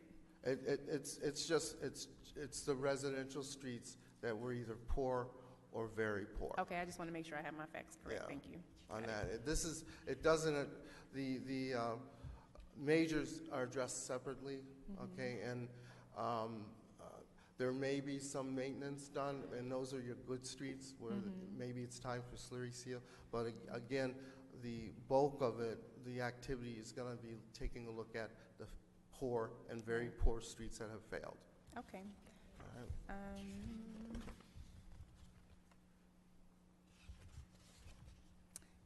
And I know that you all are addressing the 23,000 signs that need to be replaced throughout the city, and you have the $500,000 budgeted for the entire city. So is there a time frame that you all plan to be completed with the installations of the signage, or are you waiting to kind of do a complete street? Once the street is done, then you'll make sure that the signage is installed? We're gonna, you're talking about the street name signs? Yes, street names, no parking, all of the various signage that needs to be installed. We're going to address them in two ways. We're going to go for an RFP. Okay. Okay, that is specifically going to replace signs. Okay. Okay, and then on the streets that we're doing, like priority streets that we plan to get done by the end of August, those street signs are going to be replaced as part of the project, as well as Compton Boulevard and the rest of them. Okay, and then I know that the council collectively made recommendations for the priority streets, for the second batch of streets that will be funded through Measure P. And I know that there are a few CDBG streets as well. Just for the record and for the clarity, could we have those streets come back to the city council for final review? I know that's what we had requested last time, so that we can just be clear as to which streets will be addressed in this urgent phase. Yeah, they will come back to you when we have when we're ready to award the contract for the consultant to do the design. So we'll say that we've identified this consultant, we've selected this consultant, we need your approval, and inside that list, it will be the streets that are being done.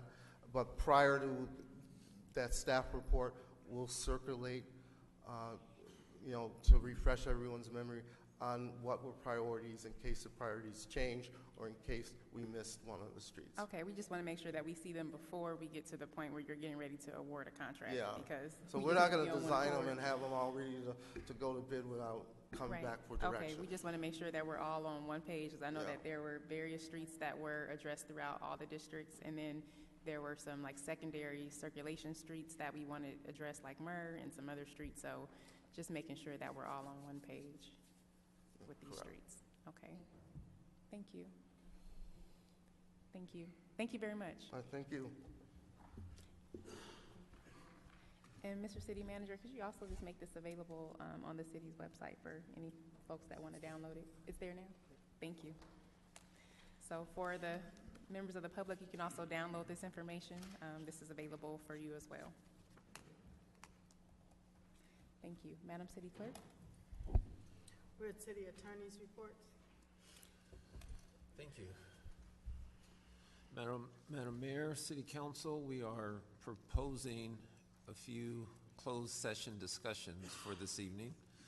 Conference with labor negotiator.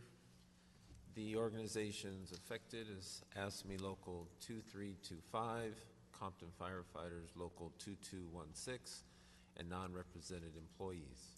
Pursuant to California Government Code Section 54957.6, We also have a conference with legal counsel for anticipated litigation, one potential case for discussion pursuant to California Government Code Section 54956.9B.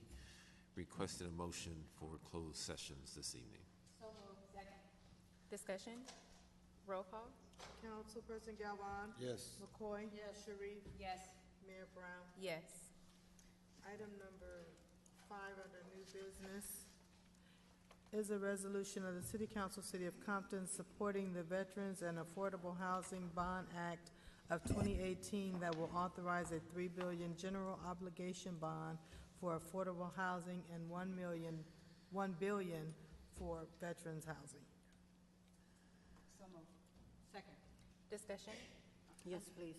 I'm just going to ask Mr. City Manager if you can identify this item or just describe it for the members of the public. Right.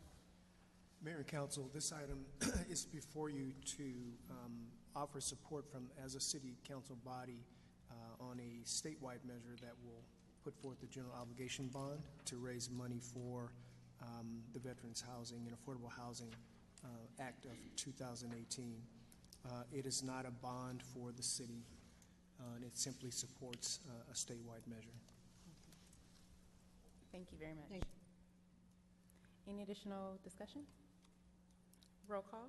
Councilperson Galvan? Yes. McCoy? Yes. Sharif? Yes. Mayor Brown? Yes. Item number 6 is a resolution of the City Council, City of Compton, supporting the State of California Proposition 69 in opposition to SB 1 repeal initiative. So moved.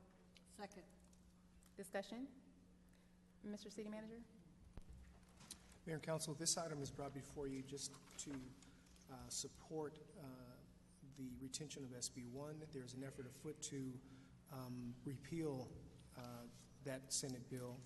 If that effort is successful and it is repealed, the city stands to lose upwards to $28 million over a 10-year period. With that in mind, the sorely needed public works dollars, we have been asked by the League of California Cities to support Proposition 69. Thank you. Any additional discussion from the council? Roll call? Councilperson Galvan? Yes. McCoy? Yes. Sharif? Yes. Mayor Brown? Yes. Item number 7 is a resolution of the City Council, City of Compton, authorizing the city manager to enter into a 3-year professional service agreement with Syntex Legal Services for provisions of as-needed certified shorthand reporting and transcription services in the amount of $25,000. So moved. Second. Discussion? I'm going to ask the city attorney to just give a brief description of this item Yes. and refresh our memory. Thank you. Madam Mayor, a few weeks back, we had an item that allocated funding for office hearings for our state contract. We needed court reporting services to go along with the office hearings. And also, while preparing this item, we identified a need in the Human Resources and Planning Commission, the Personnel Board and Planning Commission, to get up to speed on their minutes. So this contract, at least for this year, would assist those departments as well. Thank you for that. Council discussion? Thank you. I know that we are all pleased to see this item in terms of requesting public information or just following along what happens at these critical city commission meetings. We need to have actual minutes and transcription services so that we can understand what happened at Planning Commission and what's happening at our HR Commission. So this is a great service that we need, and it also benefits the residents to be able to watch what's happening in city government.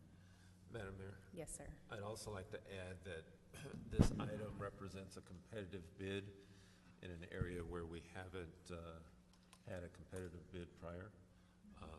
So we're trying to address, the issues and findings that has come out in that state audit and bringing forth areas where we can show the public that we're saving money. Thank you very much. Thank you. Thank you. Roll call? Councilperson Galvan? Yes. McCoy? Yes. Sharif? Yes. Mayor Brown? Yes. Item number 8 is a resolution of the City Council, City of Compton, authorizing the city manager to enter into a 3-year agreement with Unsolve LLC for an emergency telephone mass notification system for the city in the amount of $81,900. So moved. Second. Discussion. Mr. City Manager, I know this is from fire, but could you just give a brief description? Madam Mayor and Council, the current emergency telephone mass notification system that the city currently uses out of date and doesn't meet the city's needs. As you know, we had an earthquake a few days ago, and should we have had to use a mass notification system, we would have really needed this particular system to be more efficient. The system also allows us to integrate with Los Angeles County.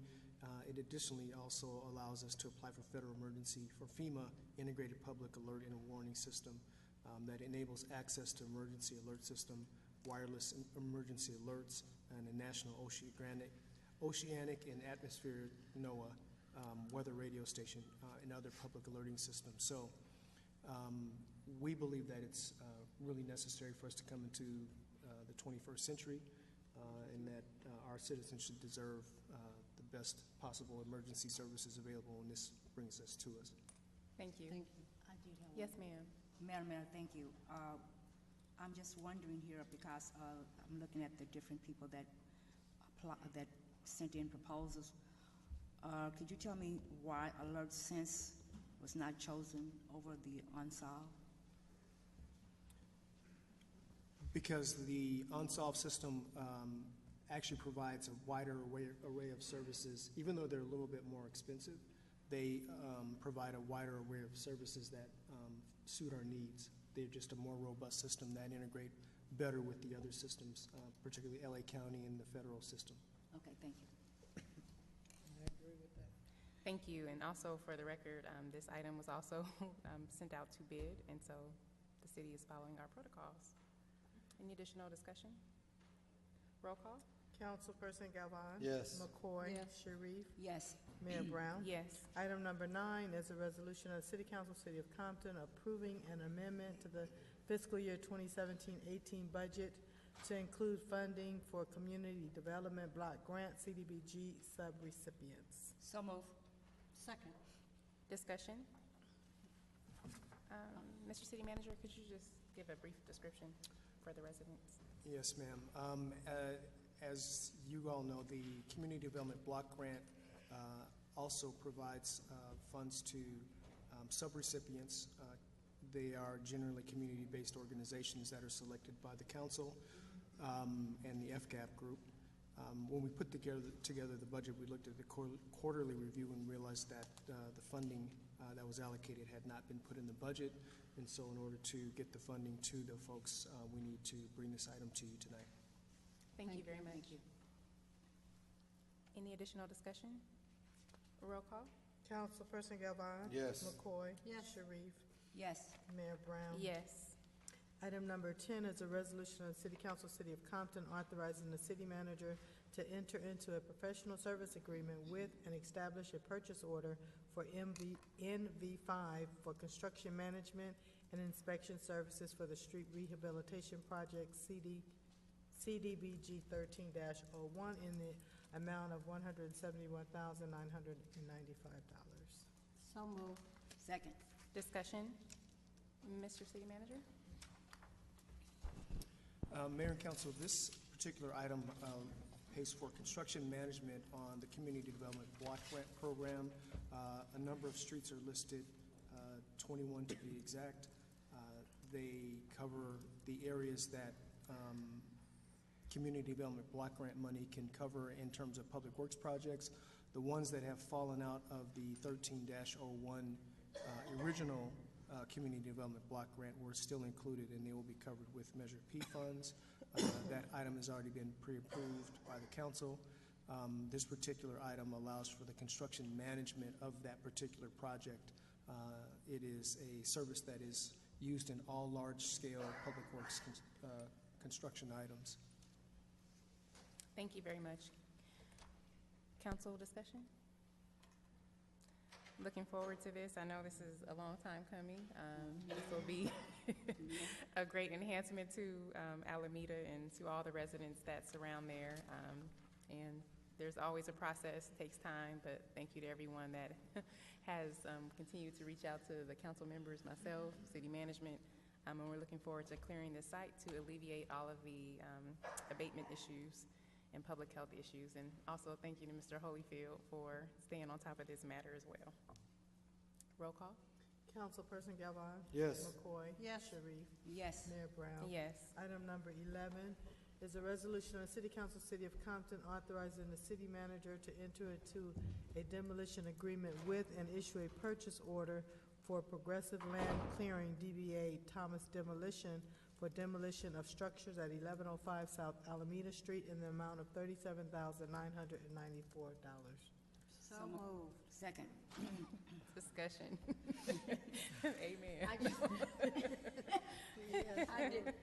I just really want to thank the staff for getting this to us, and because I did want to ask the city manager, because I know there is a big difference here between the gentleman, the one that they bring forth, and a couple of other ones. I was just wondering if he could give us any ideas what the difference were.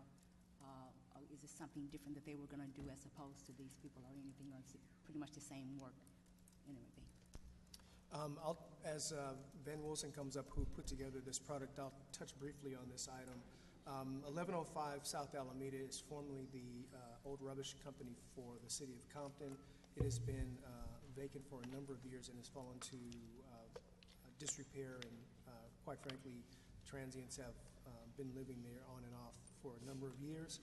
It's become a public nuisance and a blight.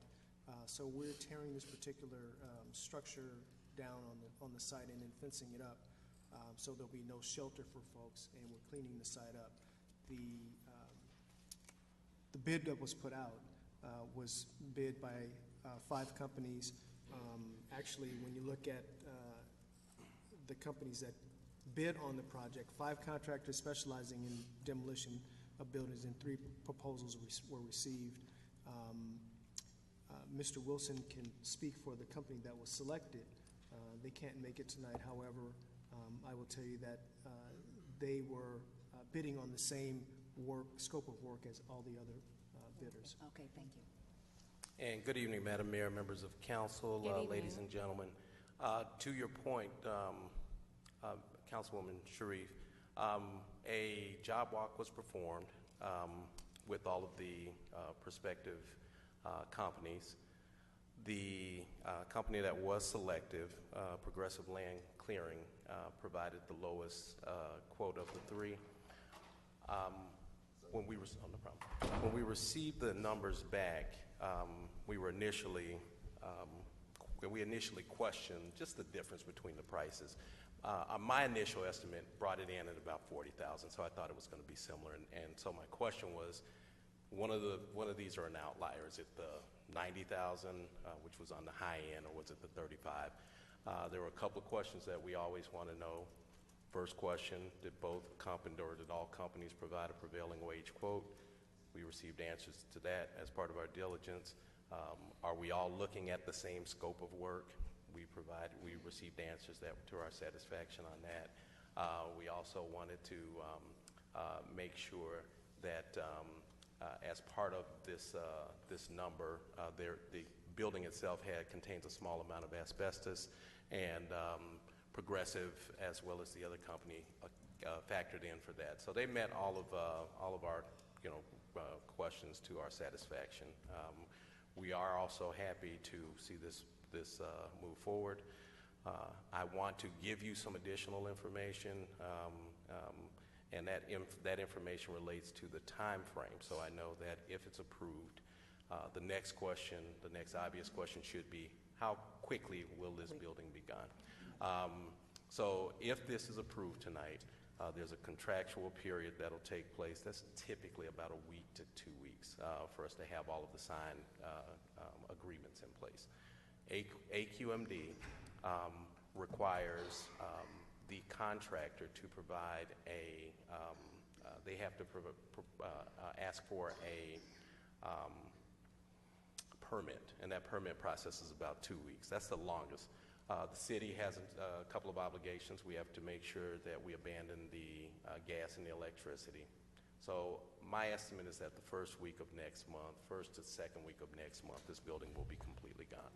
And then I'll add one additional piece. Councilwoman Zarita a few weeks ago asked whether or not the property, whether or not there were gas tanks on the property. Right. And I'd like to answer that also. So the property, we did a visual inspection of the property.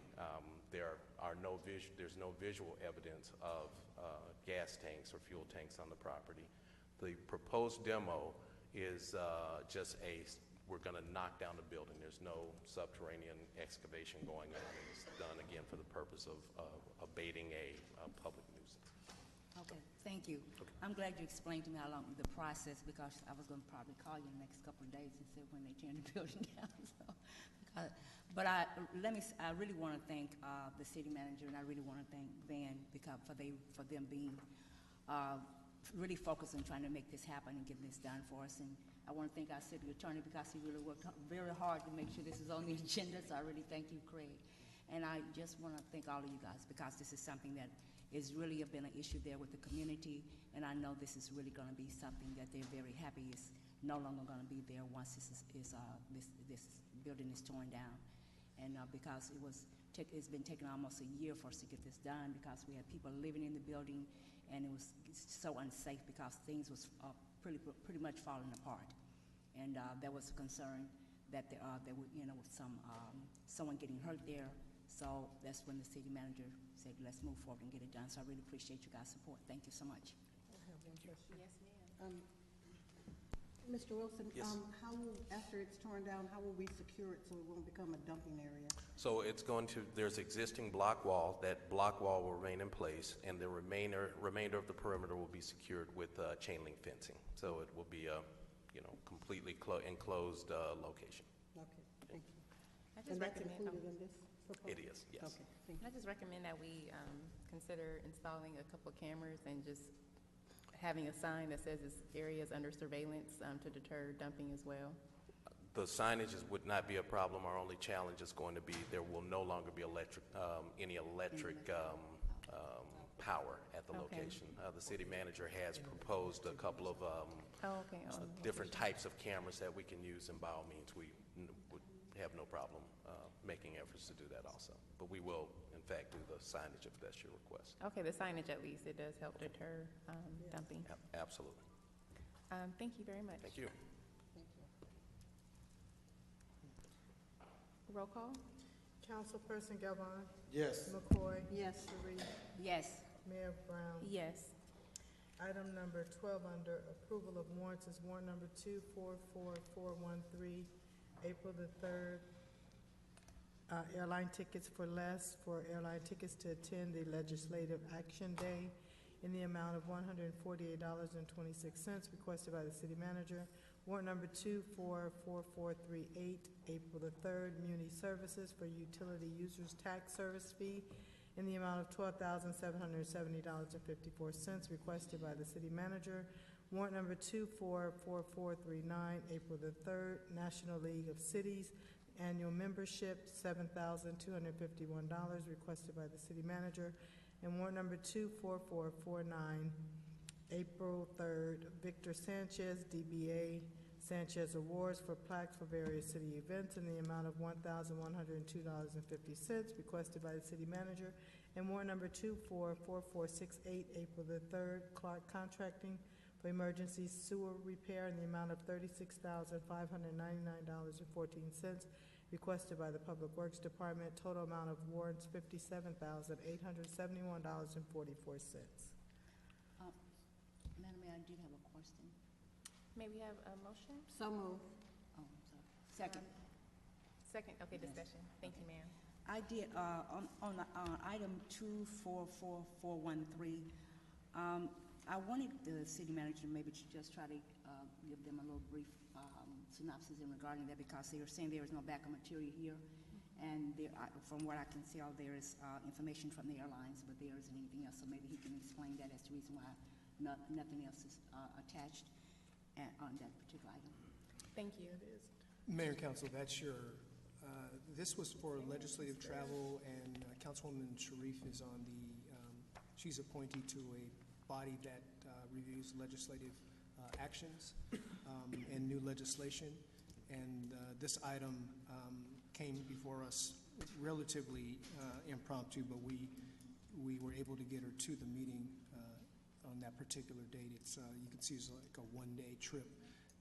Additionally, there was a question about whether it was pre-approved by the council. That policy has not come back to the council body yet, and the city attorney and I are working on that particular policy. Okay, thank you. And also, there is just the information for the conference attached to the agenda as well. There is a flyer there. Thank you, ma'am. Thank you. Any additional council discussion? Roll call? Councilperson Galvan. Yes. McCoy. Yes. Sharif. Yes. Mayor Brown. Yes. You have council comments? Thank you, Madam City Clerk. Councilman Galvan? Yeah, I had a question for the city manager. I wanted to know when the resolutions were gonna come back before the body about, one about the travel, a policy that we have to approve the travel before they do it, and then the other one about usage of the city facilities. I think I made that request like 3 weeks ago, as I think so did Councilwoman Zarita as far as the travel. So I was just wondering if you had an idea when that was coming back. I will be out of town for a couple of days, and I'll talk to the city attorney, and we'll bring something back to you guys. I'll set a deadline in the next 2 weeks. Okay. Okay. Yeah, and then I also had another question.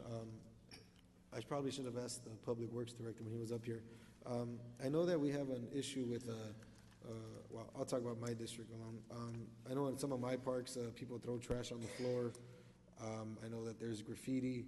I know that homeless people go sleep in the parks in my district. I know this may not, make a big difference, but I think that we should put some signs up there that say, no loitering, no overnight sleeping, and no, graffiti.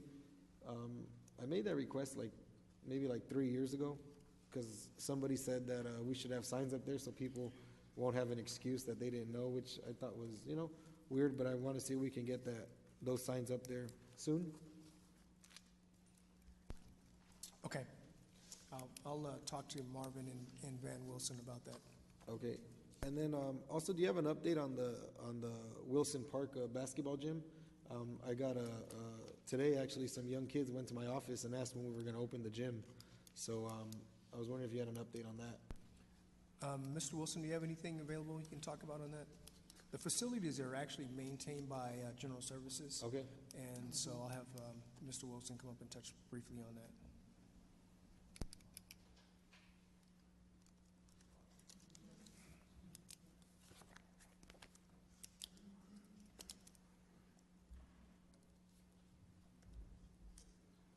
Councilman Galvan, I went out, you made the request 2 weeks ago, and our staff has been in the process of planning the work. The proposed scope of work is going to be painting the entire gymnasium, the north and south, east and west walls, above the basketball goal, where I think you saw some holes in the walls. We're going to do some reinforcement there. We're actually in the process of just gathering the cost for those improvements. We're also going to be doing a complete upgrade of the men and women's restroom and the lobby area that is the entryway when you walk in. That's going to receive paint. And lastly, we are seeking a outside vendor to perform the work that's required for the gym floor. So right in specifically in the key, a couple of soft spots there. Yeah. I think you saw a nail. Right under one of the baskets, yeah. Right. So we're getting an outside company to do that. We don't have anyone with the internally who has the technical expertise to do that. You know, another thing that was I'm sure that you guys probably addressed it already, but the metal covering under the basketball Yes. backboard. Yes, and I shared this with the city manager. Little Dave sliced his finger at 24-hour fitness dunking, so I know. See, that's a problem I'm not challenged with. I can't reach at this point, I can't reach the nets. So, but we looked at that issue. The actual rubber bumper that goes around the lower portion of the gym, that item has been ordered. City manager requested that we order multiples of those. The one that I think you photographed, I photographed it also. It had been installed 2 weeks prior. And the parks director stated that he is going to implement a couple of things that will prevent, if there are kids there who are doing that type of vandalism, he's going to implement some things that will prohibit that from happening. So I hope to have a complete cost assessment completed by next week, and I'm assuming the week that the city manager gets back, we can have a complete layout of what our design color scheme, things of that nature are going to be. Also, I think another thing that was important that I thought was dangerous was the exposed outlets throughout that whole gym. I know that there was some like rotting and stuff, and I also inside on the door corners, I know like it was rotting right there, and that was falling apart. So we requested quotes. We actually received our bids back for all of the doors, so all of the gymnasium doors. There's where the strikes come together. There was some offsets there. I asked my team to just look at the cost to replace them. So we've gotten those costs. And as it relates to the electrical, something you might not know, or the city council might not know, the General Services Department does not employ an electrician. My team of maintenance workers, they can do some electrical work. The outlet that's in the floor. There's several on the floor. Yeah, I think the one that's where the scoreboard used to be at, we're going to remove that. And then we've already gone through and taken care of the outlets that are on the outside. We're trying to, again, enhance the tamper resistance of the ones that we have. You'll see them at the skate park. You'll see them all over. Apparently people take them off and they try to use it to wire up, electrical outlets as they were. Thank you, sir. Okay, thank you. I had a question for the city manager. I just wanted not a question, more like a direction, I guess. I wanted you to make some changes so this doesn't happen again, because that gym has been like that for a long time, and I reported it several times, and I think somebody should be held accountable for all those safety hazards that are going on in that gym right now. I don't know whether it's I don't even want to mention positions, but I think that's something you should look into. I had another question. I know that maybe like a year and a half, 2 years ago, we approved the installation of new park benches, chairs, picnic tables, etc. And I noticed that all of the benches that got installed at Looters Park are like a flat surface. And I remember when we did the presentation, the ones that we approved were the ones that have holes in them to help them stop doing graffiti. And I was told by the previous city manager and other people that those were just temporary, and the other ones were going to implement them after the construction was done in the whole park, but they're still there. So I was wondering if you knew any update on that. I'm not familiar with the original benches. Marv, I'll have the Director of Parks and Rec come up, but I'm not familiar with the ones with the holes. I think maybe Asia was the only one here when we approved them. We did. Yeah. Mm-hmm. And we didn't get what we approved. Yeah, well, that's on my list too. Parks. We're supposed to receive the timeline for the estimated park improvements from Parks as well this month. Good evening, Honorable Mayor, Council. Marvin Hunt, Director of Parks and Recreation. Councilman, I'm not too familiar with what exactly you're talking about with the benches. Oh, you mean the benches with the holes? Yeah, like the trash cans? Right. Yeah, you know how they have the holes in them? Right. Well, we approved on the body, because I remember, because I was really excited for Wilson and for Looters. We approved benches that were the exact same design, and as part of the proposal, it was said that those were better because it would help people not graffiti as much as the flat surface ones that we have now. I think those are just made out of concrete, right? No, there's two types of benches over at Ludus Park. Okay. There are the concrete benches, but then there are some metal, diamond-shaped benches as well. Are those ones with the holes? Those ones with the holes. They're near the pool area and also the Greensfield exercise equipment area. But I'll go by there and check it tomorrow just to get a visual to see exactly how many of those picnic benches were installed. Yeah. And if we have to, we'll just order new picnic benches to make sure they're all consistent. Yeah, because I don't remember at all, and I mean, it was like 2 years ago, I don't remember at all. I don't know why someone would present half the cheaper benches and, half the more expensive ones. Right. I think the residents deserve the best ones.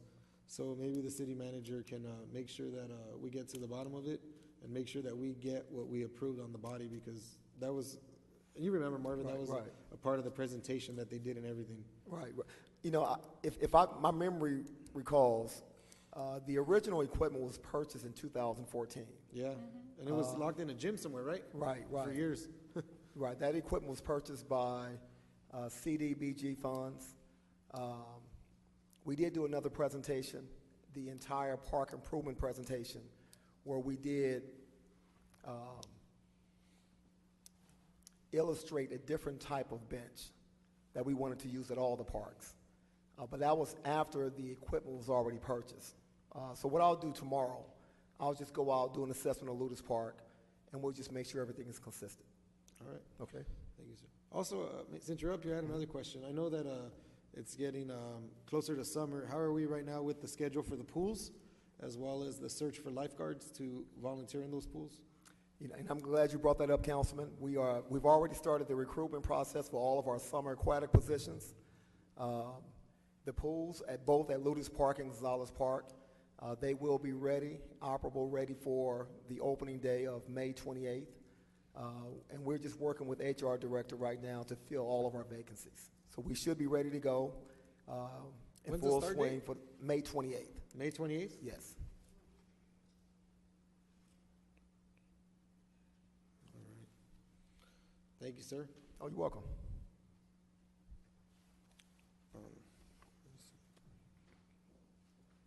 Another question I had, concern I had for the city manager was one of the speakers came today and was talking about the homeless, and I call you very often for that, and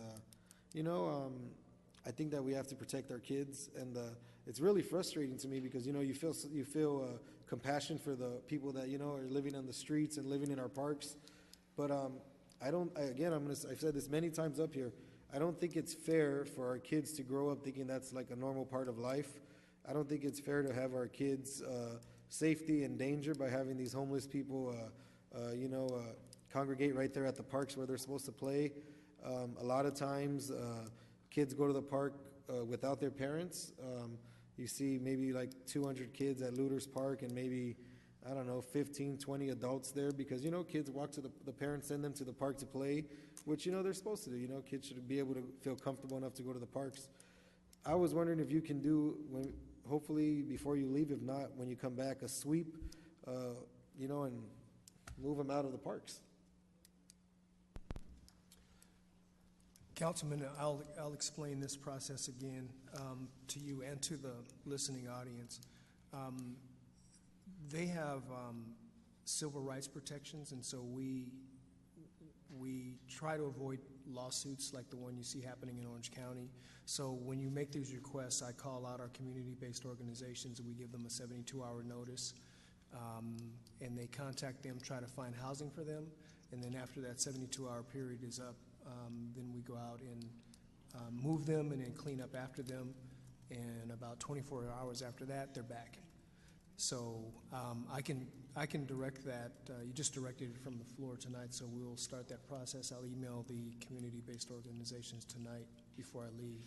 So if I had a more robust system to work with, I certainly would. A what? A more robust system or something to actually, we don't really have any teeth even as a council body, even as law enforcement, or even in public policy arena. It's and the people that are in the audience, they just witnessed today, Yeah, but he's not homeless. Oh, okay. Yeah, he lives down the street. But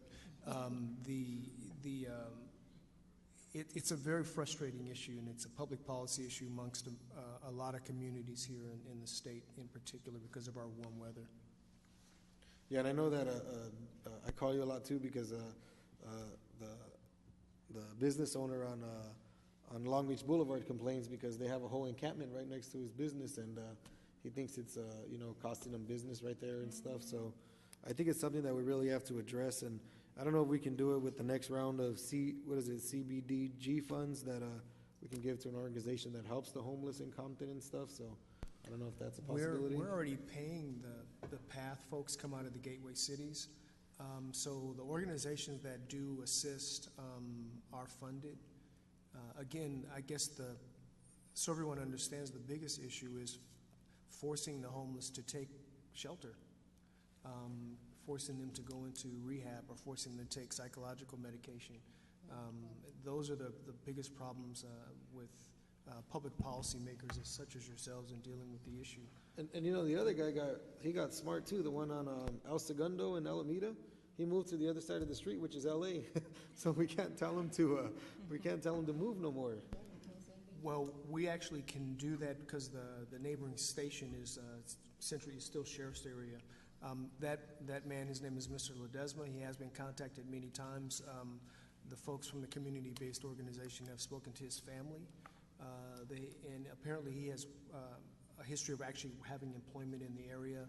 Somewhere along the way, he suffered some type of injury that has caused him to, behave in the manner that he does. I don't know if he's actually on medication or not, but we do know that he is persistent in where he lives in the street, and he actually was a carpenter or contractor at one time, which is why he persistently builds structures there.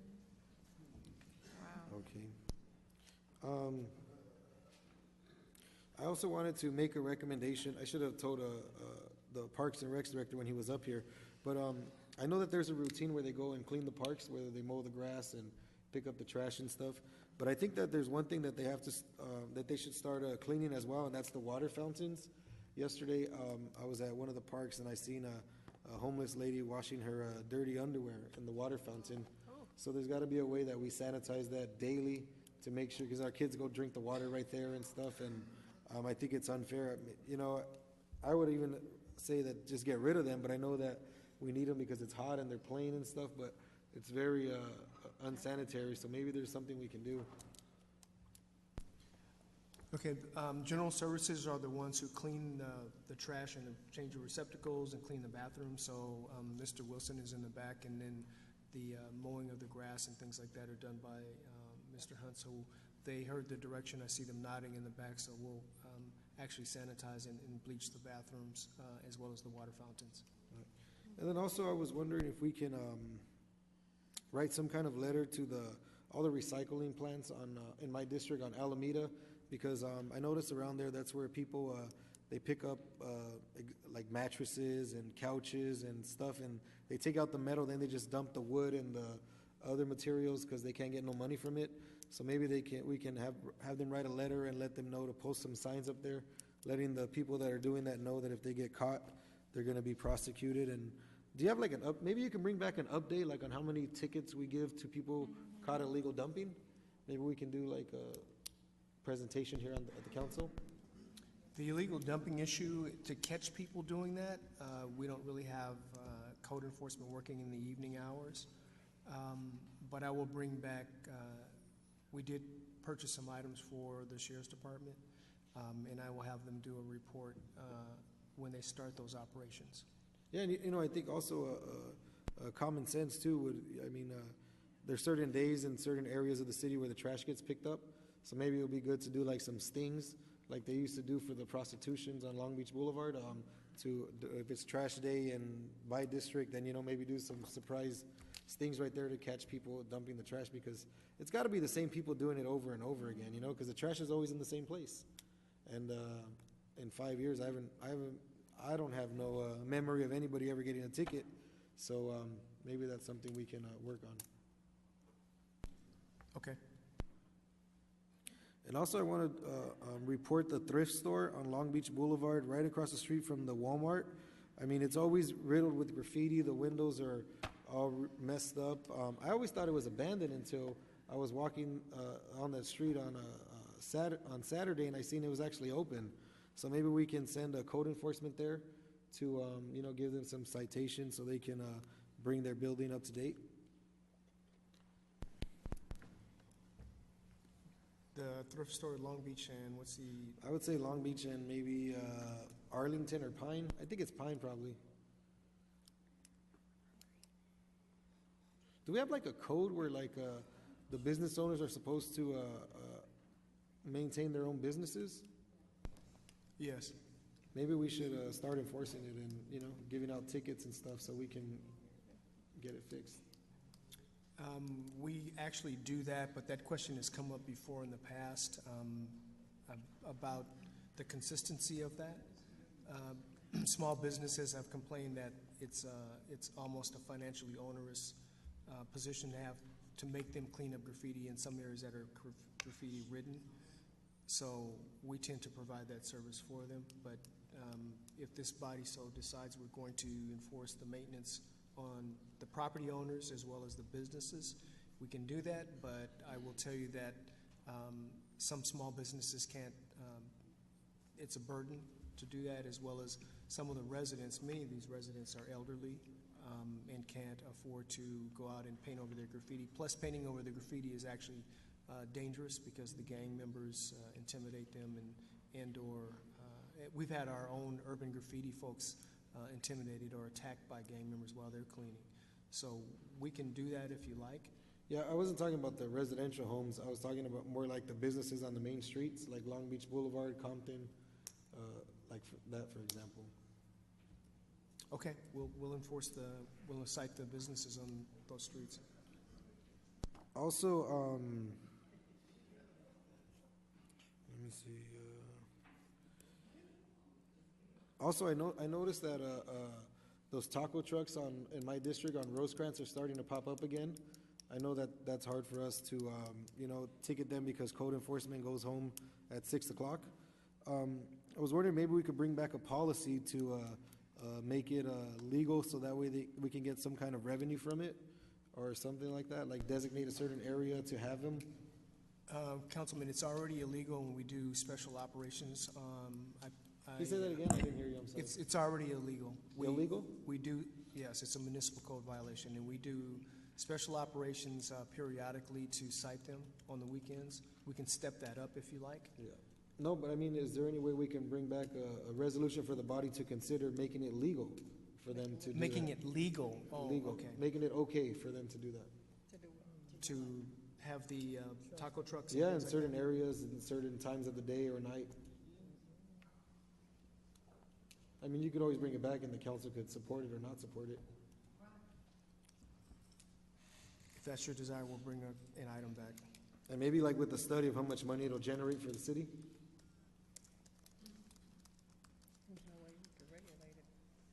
Now, the last thing I have is, in my district, we have a lot of trailers, motorhomes parked on the streets, and I've noticed that they're doing questionable activity in some of them. I was wondering if we can bring back, I want to request a resolution banning motorhomes from being parked on the residential streets.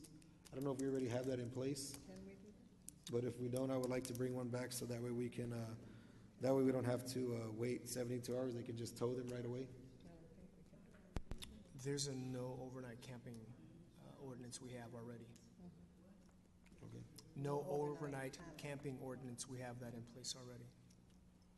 And have you, I mean, because I remember last time, I mean, you towed some right there by where I live, and they said it takes 72 hours to remove them? So the motorhomes you're referring to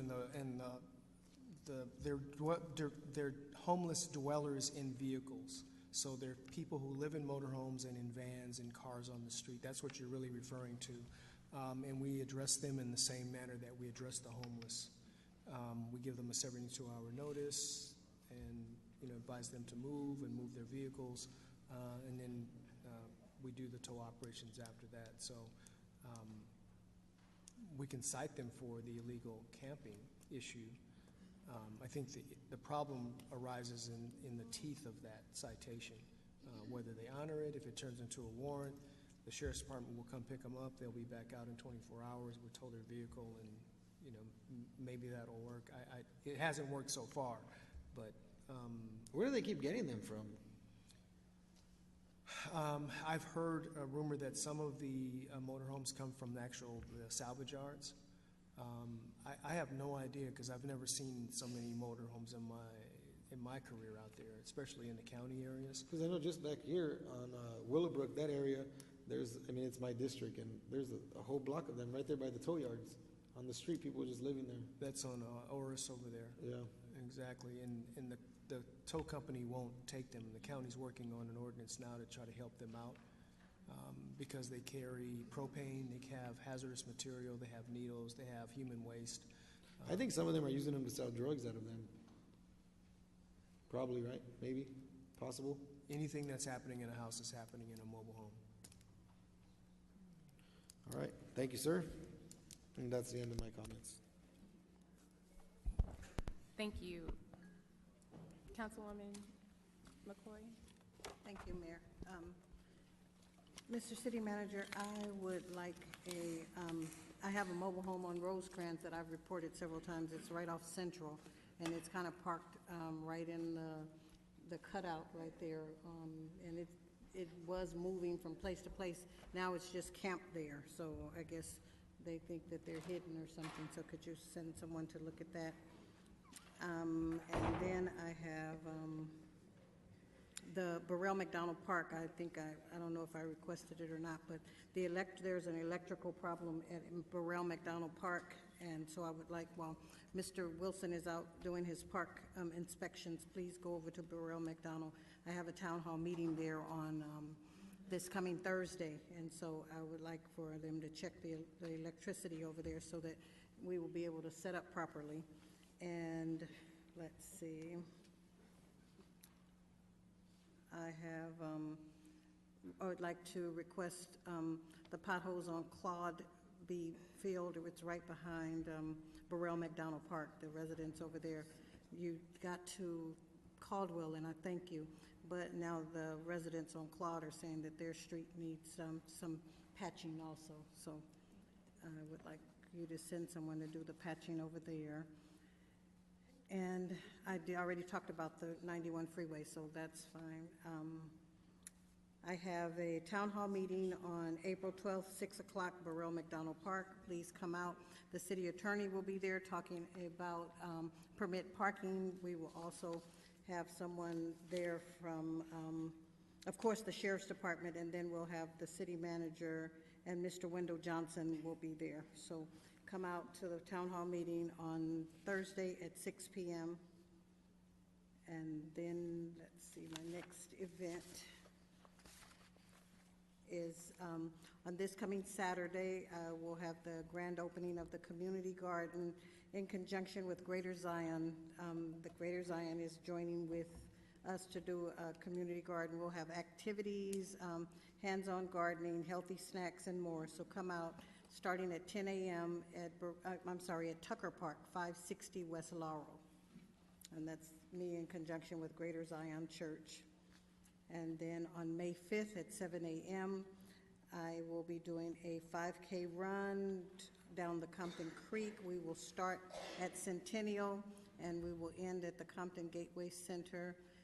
To register, you can contact my assistant, Vanita Alston, at 310-713-3034. And I have, let's see, Hub City Autism is having Stepping for Autism on Saturday, April 21st at 7 a.m.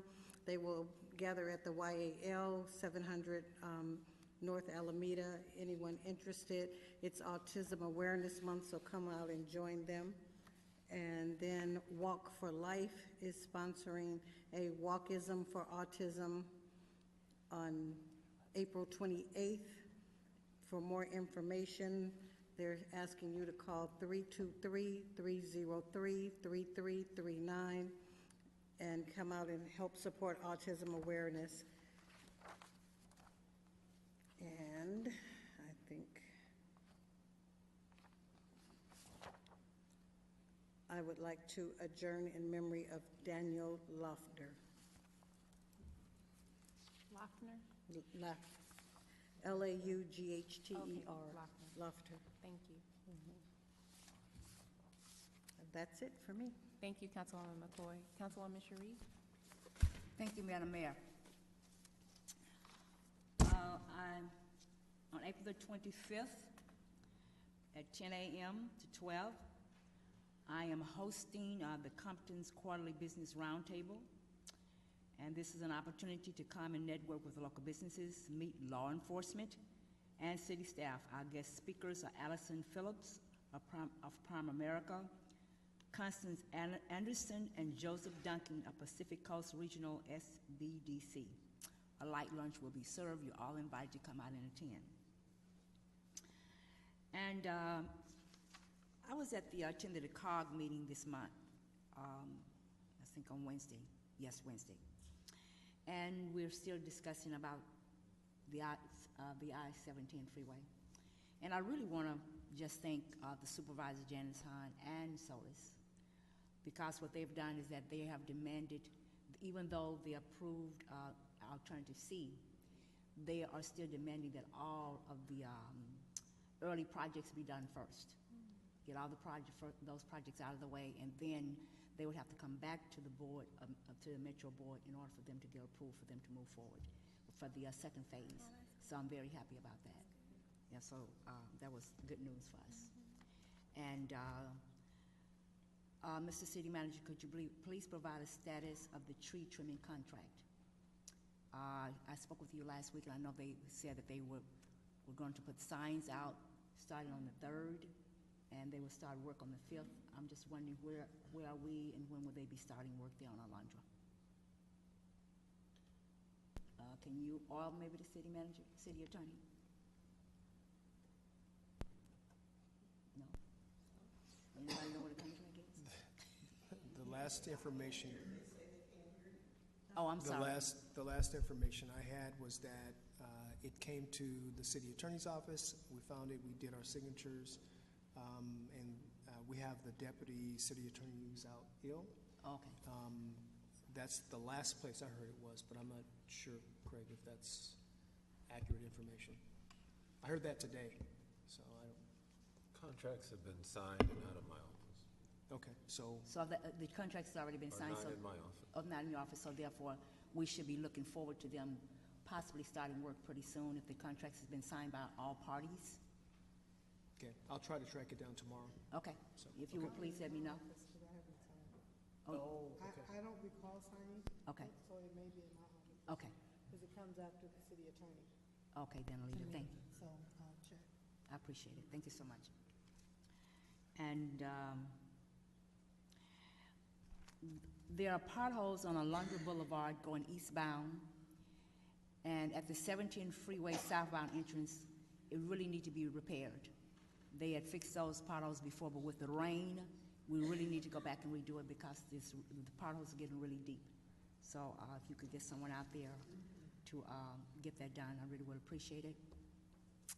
And this Saturday, I attended the YAL, the boxing, and I had an opportunity to watch a young man by the name of Sammy. His name is Samuel Merced. He won his boxing bout. He was good. He was great. And then I found out that he was also a student at Compton High School. And so there was more excitement. I had an opportunity to speak with his teacher, and she talked about him, talked about what a great student he was, and talked about how quiet he is in class, that she never knew that he was even boxing until someone else told her, and then he finally said, she was asking if she could come, and he said no. And so he finally invited her to come out to the boxing match, so she was there on Saturday. He did a great job. And I would like to announce that First United Methodist Church is having their 150th year church anniversary on April the 29th, and we would like to invite all of you to please come out and celebrate with us. It'll be at 3 o'clock, and it will be at, the address is 1025 South Long Beach Boulevard, right there on Alondra, past Alondra and Long Beach Boulevard. So I look forward to seeing you guys coming out and celebrating with us, and for 150 years of service here in the city of Compton. Thank you. And that's it. Thank you. One more. Yes, ma'am.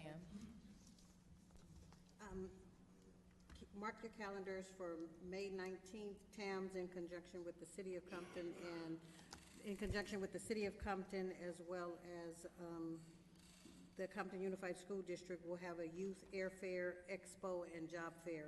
That's on May 19th, beginning at 10 a.m. at the Compton Airport. So save the date for May 19th. Thank you. Thank you. I'll just be really brief. Over the weekend, I had the opportunity to attend the Runway for Peace annual fashion show at the Dollar High Community Center, founded by Compton resident Danica Turner and hosted by resident Jennifer Beasley. And it was really a beautiful event with the young ladies and all the families that participated. And the purpose of the event is to bring awareness to the need for peace in our communities and to commemorate the lives of those that have lost loved ones to violence in the community. So big congratulations to them. Also, I attended the Hub Radio Block Party and Junior Olympics that was hosted in conjunction with the Compton YAL, and it was really a beautiful event. Thank you to the sheriffs for their support for that event as well. Live performances, food trucks, community resources, and a big thank you to Hub Radio for creating this space to celebrate and have families come together in the community. And just want to save the date for the Compton Girls Free Prom Dress Party and Giveaway hosted in partnership with our office and the Positive Results Corporation. This is our second year doing this event, and it's free to all young ladies, and they have secured nearly 200 beautiful designer dresses for our young ladies here in Compton, as well as shoes, jewelry, and we're just asking that young ladies please RSVP so that we can have enough materials for everyone, and you can email info@prc123.org. And the event is May 5th from 11 a.m. to 3 p.m. at Dollar High Community Center. And we will continue to take volunteers for those that would like to volunteer to do makeup for the young ladies for prom as well. And I'll table some of these items. Just want to briefly follow up, Mr. City Manager, on the status of the Compton app, our city app for service requests. We have been promoting to residents to continue to use that tool. It has not been active in the last month or so. And so I just want to see if we can get an update for the council from General Services and the service provider. And then just one recommendation as well. I'd like to really focus on customer service for our residents, and I know that we've updated our phone system, and I'd like to be able to have customer service surveys after phone calls with city staff. And in general, when you call public agencies or any company, they ask you, would you like to do a survey about your service? And we can do a quick 10-second, 30-second survey, but we need to be able to have a way to track how residents are being treated when they call the city. So I'd like to be able to implement that. So if you can have maybe General Services provide a presentation to council about that. Thank you. And just following up on the timeline and funding source for park improvements that was requested from Parks and Recreation. I know that they did their presentation to council a couple of weeks ago, and the timeline and funding sources were actually due this week, so just following up on that.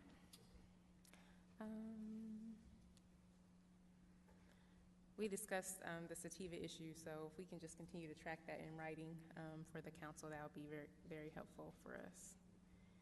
And I'll table the other items for next week for sake of time. May we have a motion to recess in the memory of Daniel Loeffner? So moved. Second. Roll call. Councilperson McCoy? Yes. Sharif? Yes. Mayor Brown? Yes.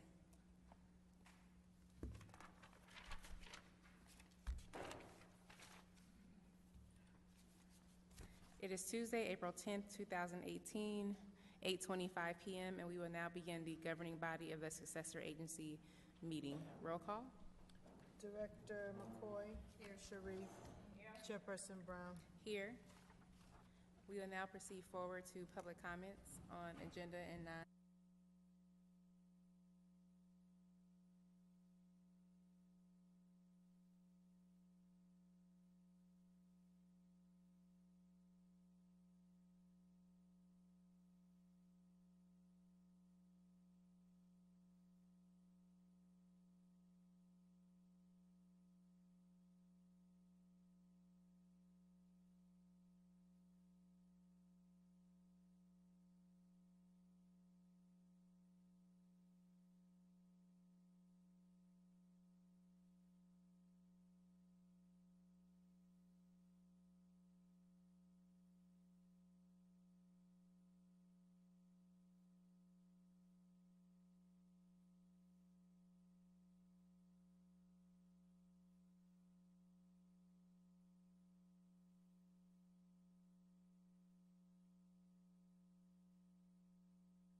will now resume our Compton City Council meeting with a report out from our city attorney.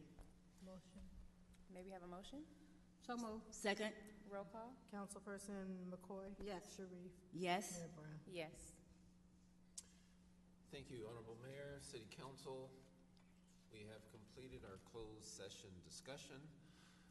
Present in closed session was the entire City Council except Councilperson Zarita. The discussion was conference with labor negotiator. The negotiators were the city manager and assistant city managers, employee organizations, ASME Local 2325, Compton Firefighter Local 2216, and non-represented employees. Pursuant to California Government Code Section 54957.6, no reportable action taken. And then there was conference with legal counsel, anticipated litigation, one potential case for discussion, no reportable action taken in that matter, and that was pursuant to California Government Code Section 54956.9B. Thank you. Thank you. May we have a motion to adjourn? So moved. Second. Roll call? Councilperson McCoy? Yes. Sharif? Yes. Mayor Brown? Yes. Thank you. Good night. Good night. Good night.